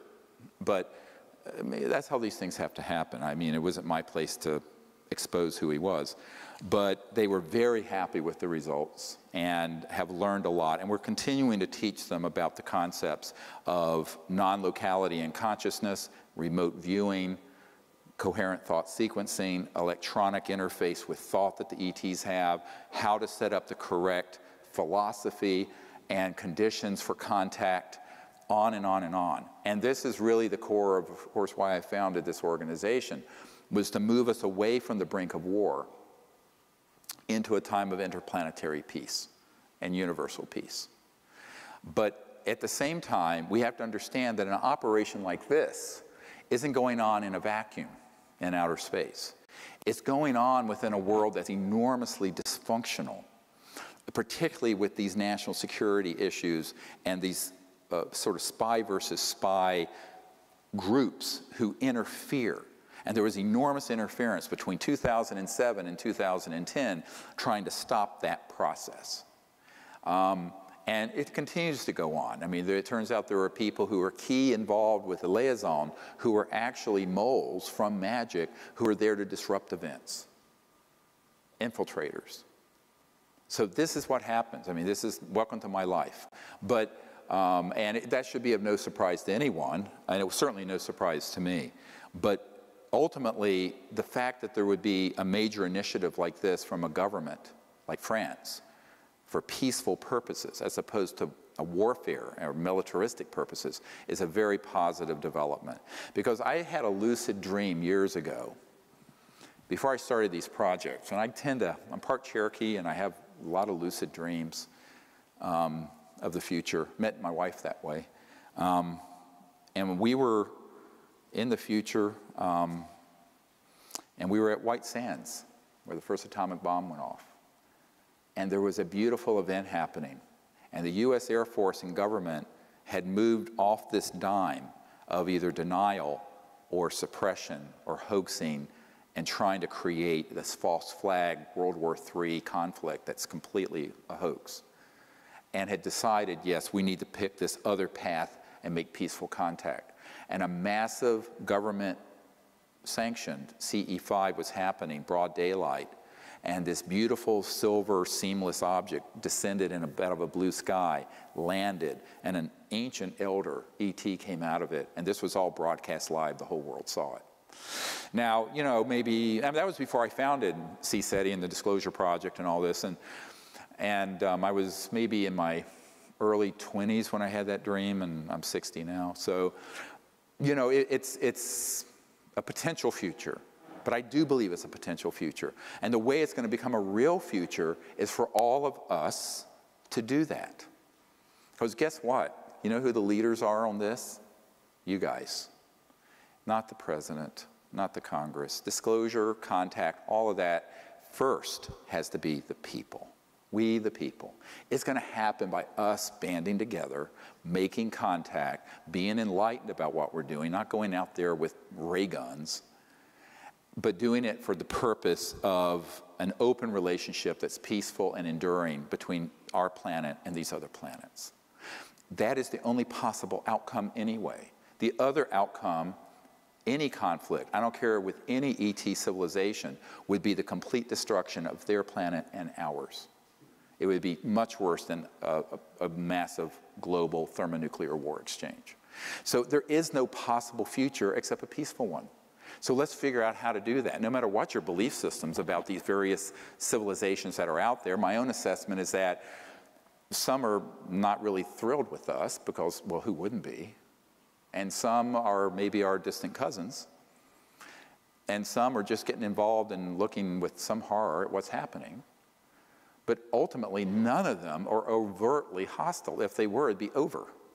And let me tell you, it would have been over when we dropped the first atomic bomb. And I've been told that by multiple members of MAJIC, M-A-J-I-C, because they have said, yeah, of course. I mean, but it's very easy to play on people's paranoias and fears through mutilations and abductions. And this Dr. John Altshuler I mentioned, who is the nephew of Jimmy Doolittle, General Doolittle, he became the guy who did the first Snippy the horse case.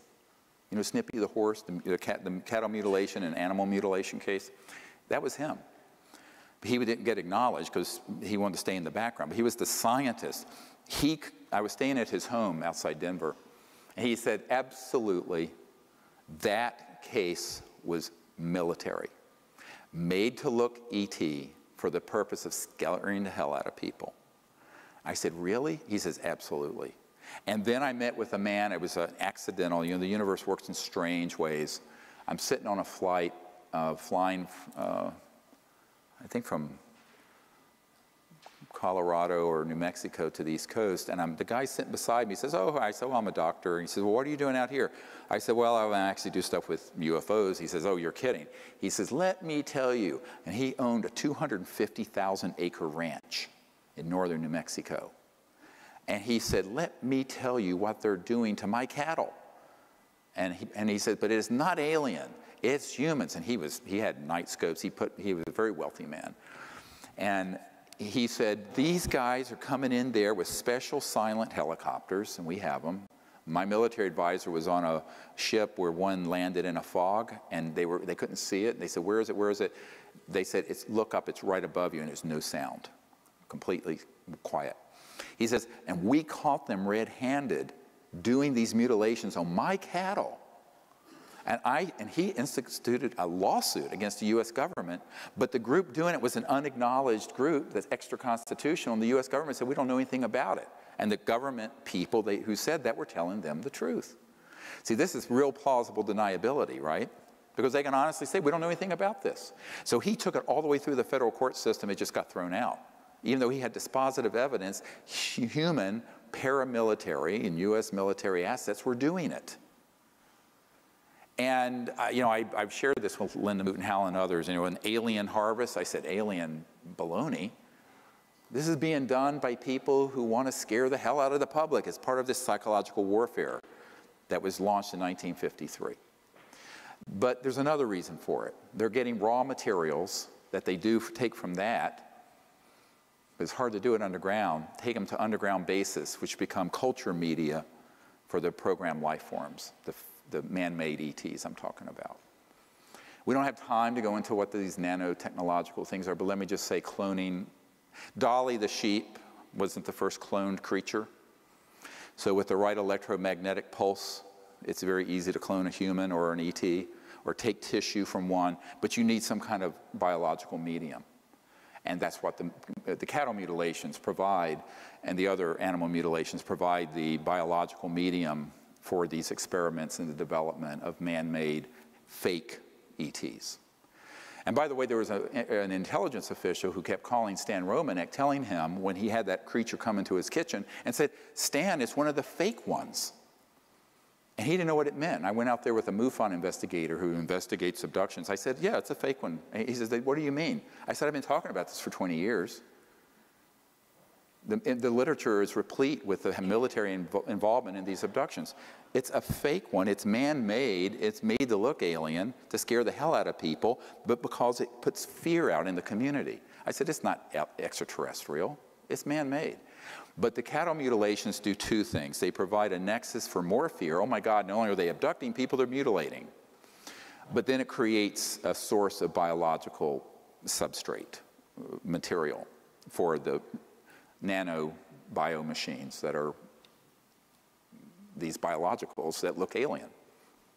And that was because they were taking them to Dulce, which was near his ranch. Same thing at Pine Gap. I have a science physicist who worked at Pine Gap in Australia, and it's all subterranean, and he worked on projects. He says, we have these creatures coming off like sausages on a conveyor belt. Absolutely. And I was at a meeting in Australia a couple years ago, and the Minister of Defense for Australia was there. He didn't know anything about this stuff. We had a very interesting conversation. But I said, no, you wouldn't. I said, our Secretary of Defense doesn't know about this either. But that is really what's happening. So you have to think that, well, if we can make our way through this nexus of fear and false information that has kind of colonized everyone's mind, then we can go out there with Close Encounters of the Fifth Kind teams and make peaceful contact with these civilizations. How beautiful. And that's why I tell people, don't be afraid of anything interstellar. You should be very concerned about paramilitary human. But the interstellars, not a problem. And I think you have to make a distinction. People say, well, how do you tell the difference?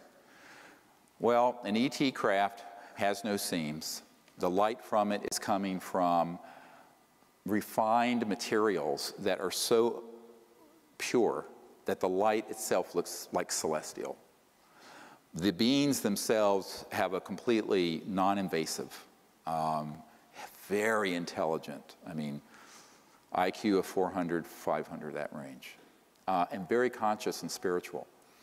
The PLFs are menacing, they're invasive.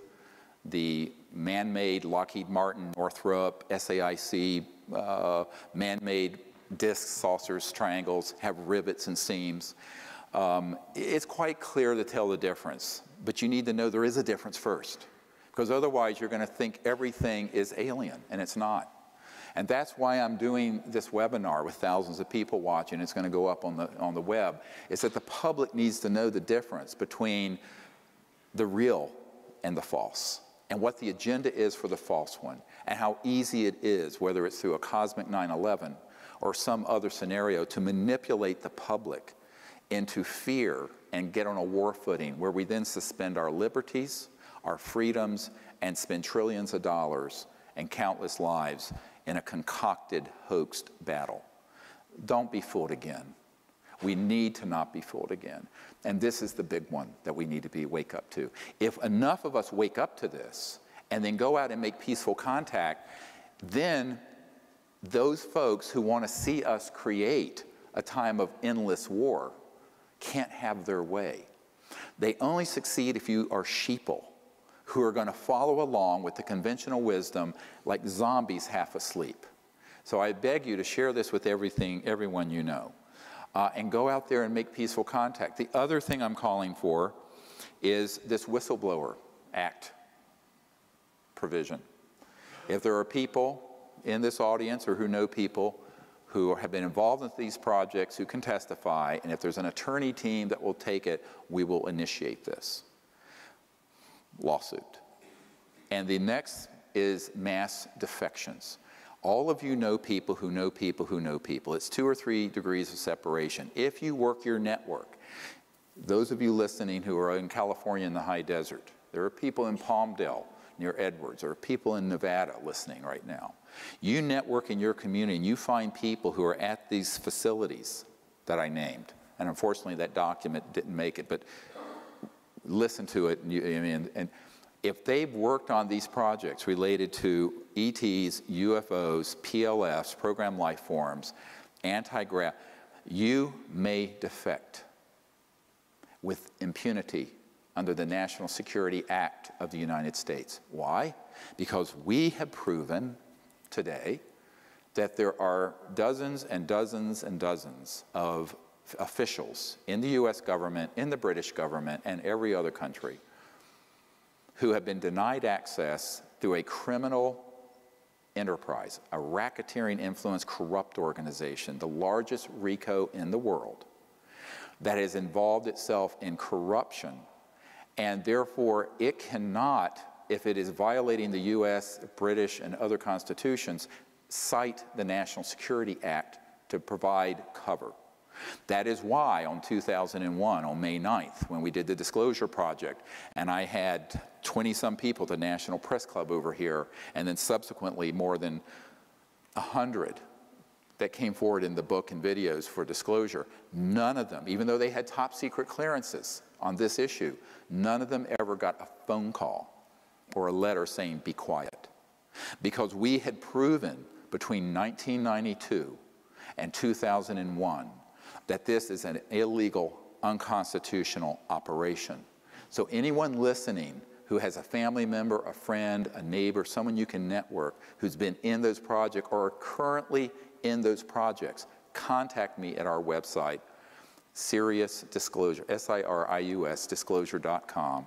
We will treat you with the greatest confidentiality. Now, we do not want to hear from secondhand people unless you have dispositive documents and proof. Only firsthand, people who are there and who can prove they're there. So you'll have a DD-214 from the Department of Defense, you'll have badges from your corporate access, you'll have stuff that can establish it. And that's what we require. But those folks need to come forward in a next wave of disclosure and defect from this criminal enterprise. Many of you, I'm addressing you now, don't know you're in a criminal enterprise because the way compartmented intelligence works, you have a guy at this desk doesn't know what the guy next to him is doing because it's special compartmented intelligence, top secret. And that's the way it works. They're in what are called silos. But I am telling you through these documents and this testimony that the way these projects are managed, it's illegal. And if it's illegal, they cannot cite you for violating the National Security Act. Now, Snowden disclosed information that the President and Congress did know about. That's different. I'm talking about disclosing information that is not being shared with the President or Congress and are a priori illegal. So the quotidian world of top secret, the sort of everyday world of top secret, I'm not talking about that. I'm only talking about unacknowledged special access projects that deal with the anti-gravity or gravity control, new energy, ET UFO issue. Those things are being managed in a corrupt enterprise that's illegal. So you folks can speak to anyone, provide any material, take any document, like some of these that I have that are top secret that have not been declassified. No one's going to come after you. Now, I did have an FBI guy say to me once, you know, he says, that's a top secret document. If you share that with anyone, each time you share it, it's however many years in prison and whatever zillion-dollar fine. I said, really? Come put the bracelets on. I said, because my first call, and it was back when I'd been on Larry King, my first call is going to be the Ted Koppel, who I know, and Larry King and a few other people. The headline's going to be, emergency doctor gets arrested for disclosing top secret document that confirms UFOs and that you guys killed Marilyn Monroe. You want that the headline? Come get me. And he looked at me, he said, you're crazy. I said, yeah, like a fox. I said, it's your worst nightmare. This is your worst nightmare. So that's the other part of disclosure. Don't be a lone wolf. Don't be a Bill Colby. Do it. Come together with us, with a group of people, another 5, 10, 20, 30 people deep inside the transnational security state, the deep state, and come forward. That's what I'm calling for people to do. So that's one thing we can do. The other is to each of us form our own CE5 groups. How many people here are part of a CE5 contact group somewhere? I'm just curious. Yeah, so a few of you. The rest of you need to do that. We have an app. If you go to SiriusDisclosure.com and scroll down to the second bottom half of the page, there's actually an app to train you in the remote viewing and the contact protocols. And then there's another app, a free app, that will show you who is on CE5 teams in your area. And so you can register on that, create a new email just for contact in CE5, and start going out under the stars doing this. Because here's the power of mass consciousness. Dr. John at Princeton, the Princeton Engineering Anomalies Research Lab, found that if one person put their awareness on a random number generator, they could shift the zeros to ones or the ones to zeros, just through their conscious effect. That's the power of the mind. Our minds have infinite power if we tap into that. If two people do it who love each other or are united, the effect was exponential, not arithmetic. It wasn't twice as much, it was 10 times as much. So when a group of people in higher consciousness go out for the purpose of making peaceful contact, understanding that our future is peace in the cosmos, and where our destiny is to become extraterrestrials to other worlds eventually. where we will be interstellar. If you understand that, and then if you begin to do that, don't worry about what phenomenon happens. The process of doing it itself is transformative and edifying. So please go and do that. That's another thing you can all do. Now I want to take the last few minutes to just take a few questions. We've got about 15 minutes. And anyone who has a question in the audience, if you can just yell it out and I'll repeat it so everyone can hear it. Yes, Simeon. You were one of the witnesses at the Citizen Hearing for Disclosure at the International Press Club in 2013, just a few months ago. Mm-hmm. Do you think such an organization like that or those types of events help move the whole issue forward? Hearings in front of either members of Congress or the type? Yeah, he's asking about the hearings in front of Congress and this sort of thing. Here's the problem with that. In reality, we've already done that. We've already given the full dossier to every member of Congress. I am not sanguine that any member of Congress is going to hold a hearing on this. Even Kucinich, who ran for president in 2008, who had a sighting and a close encounter, he was outed by Shirley MacLaine, unfortunately. And I've known him for years. He became chairman of one of the subcommittees on government oversight, domestic. He wouldn't do it. Because the social opprobrium, condemnation, critical, ridicule, is so great on this subject.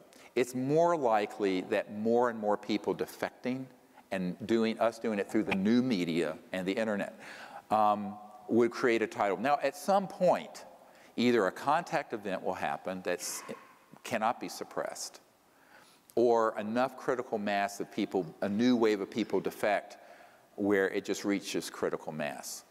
But for the president and the Congress to do it, they will only step in after we've done the very big heavy lift. So I think disclosure is in our hands, and in my opinion, in a sense, we've already done it. The majority of Americans believe we're not alone. 43% of Americans believe we're currently being visited by ETs. 2/3 of the public believes there's intelligent life out there, and we've been historically visited. So in a sense, when I started the project, the numbers were like 25%. So in a sense, we've won that issue. It's when people talk about disclosure, I say, well, in a sense, we've already done it. What hasn't happened is official disclosure. But the problem with official disclosure is that it's rare to find a politician who has the courage to make their way through the condemnation, the ridicule, or the threats. And the threats are serious. And that's why we had such great hope that Clinton, and by the way, when Lawrence was hosting, when we were doing this briefing for President Clinton and Hillary at the Rockefeller Ranch, you know who stood up and stopped it? Hillary. She said, it's too dangerous. We don't want to hear anything more about it, and we're not going to pursue it. So President Clinton took the briefing, this huge thing I put together, and kept it in the private quarters of the White House, in his bathroom, actually, to read. And he would occasionally bring it out. There was a person who used to live at the White House who's a friend of mine. And he says, yeah, he'd bring it out into the living room, and he went through and he'd go, I know all this is true, but they won't tell me a thing, not a goddamn thing. That's what he said. So, I just think that, for the chief executive or the Congress to do it, we're going to have to create events, contact events. And it's harder in America than any other country, because this country is the crown jewel. It's not that Magic doesn't have subsidiaries globally, but this country is the crown jewel of the military, industrial, financial, laboratory, technology complex dealing with this.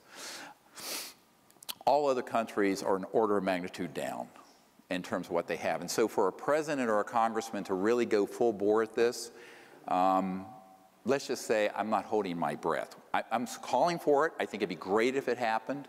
But I think we're going to have to do a lot more of the groundwork ourselves. The public, it has to be a mass public initiative, both making contact and bringing out more and more of these top secret witnesses before they will move off the dime. Yes, sir? Do you know who the leaders of Magic are today? Yes, I know a number. I've named a few. Some are recently deceased, some are still living. Like, Cheney's certainly a member. Papa Bush is a member. Some of these royal families have representation, but minor. All you have to do is look at the really top folks at the Lockheed Skunk Works, SAIC, Lockheed Martin. They're all involved. You know, you have David Rockefeller, used to be Chase Manhattan Bank. That, by the way, that's why Lawrence, who was his brother, who was sort of the philosopher king of the family, he wanted disclosure and peaceful contact. David, with the banking empire, was jumping up and down on his, well, I won't say what he told me, his toes, and was furious.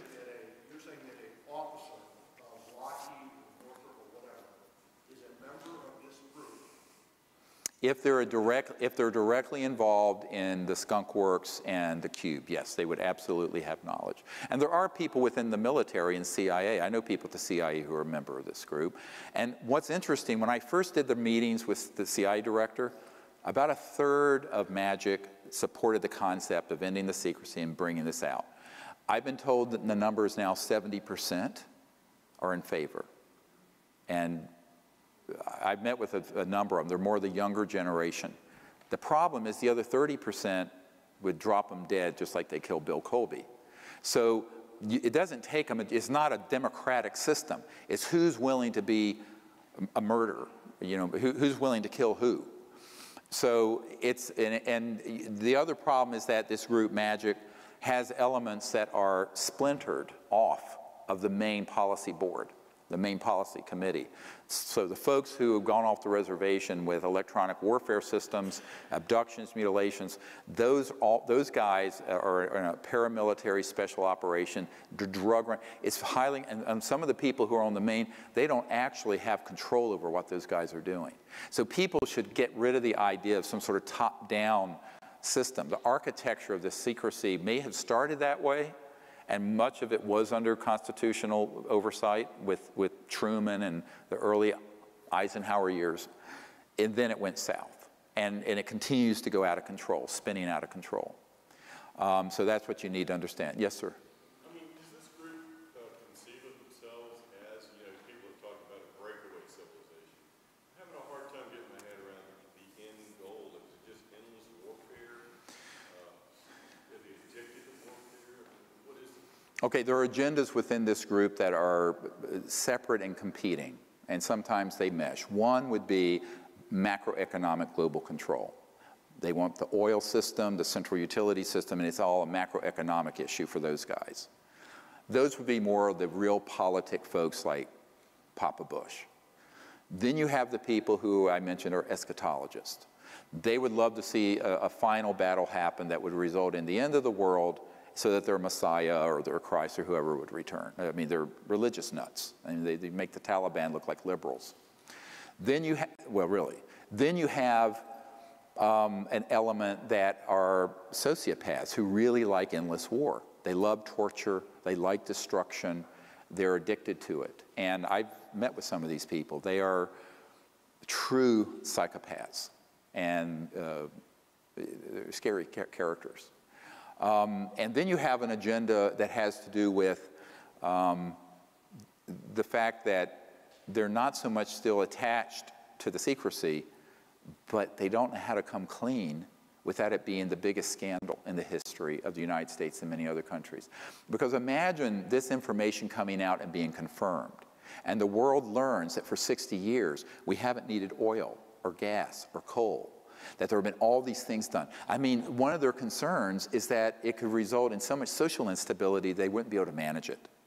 So there's a sort of inertia to the secrecy, a momentum, and it's very hard to stop it. So those are people who are just sitting on the fence, who are placeholders, status quo holders. And a man that was good friends with W, I met with him at the University Club over here, and he was sort of his advisor on nuclear power and stuff like this. And he said, you know, he says, I don't care if you're left, right, liberal, conservative, Democrat, Republican, when you get into that building, and we just down the road, he was pointing at the White House, you govern as a conservative.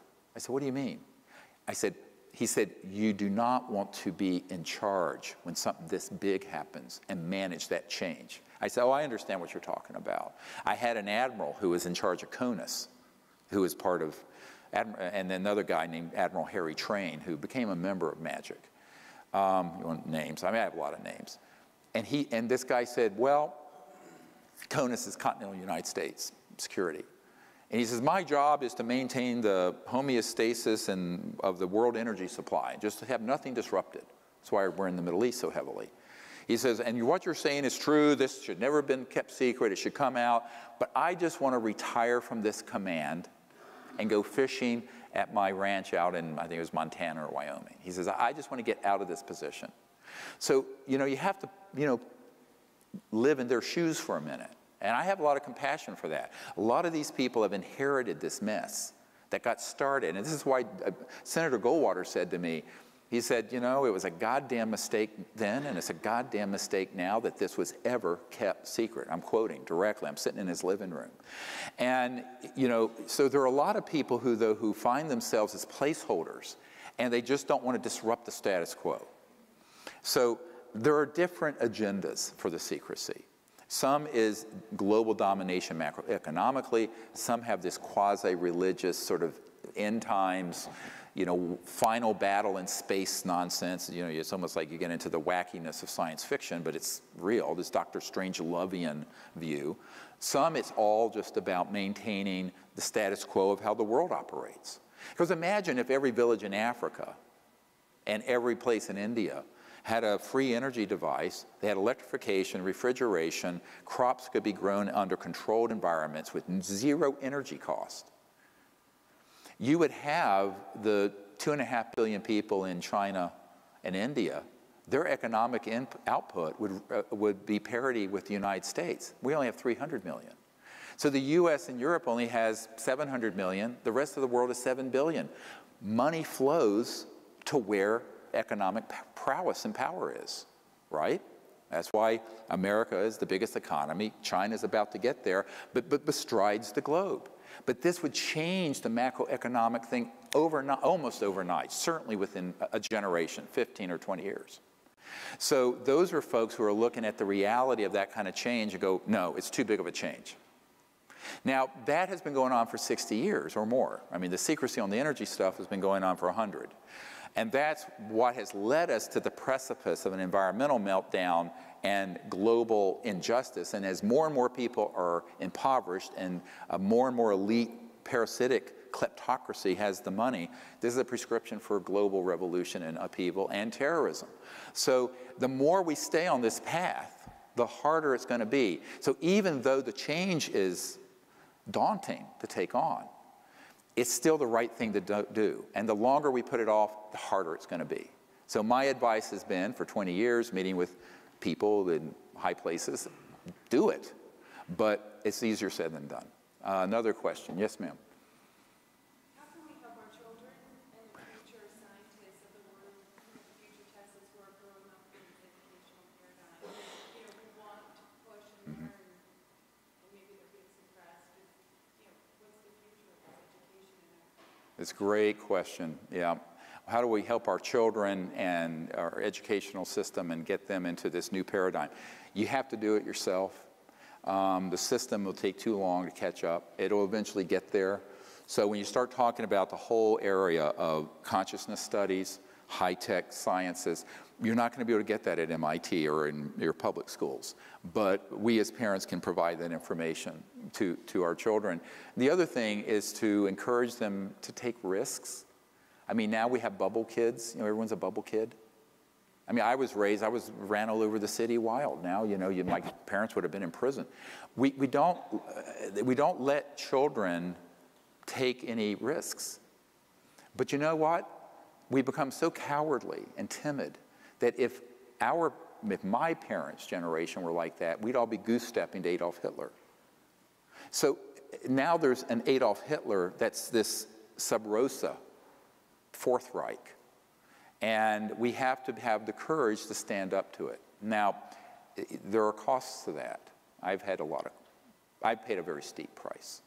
But I think ultimately, you have to begin to embrace a bigger vision. So I'd say the first thing with our children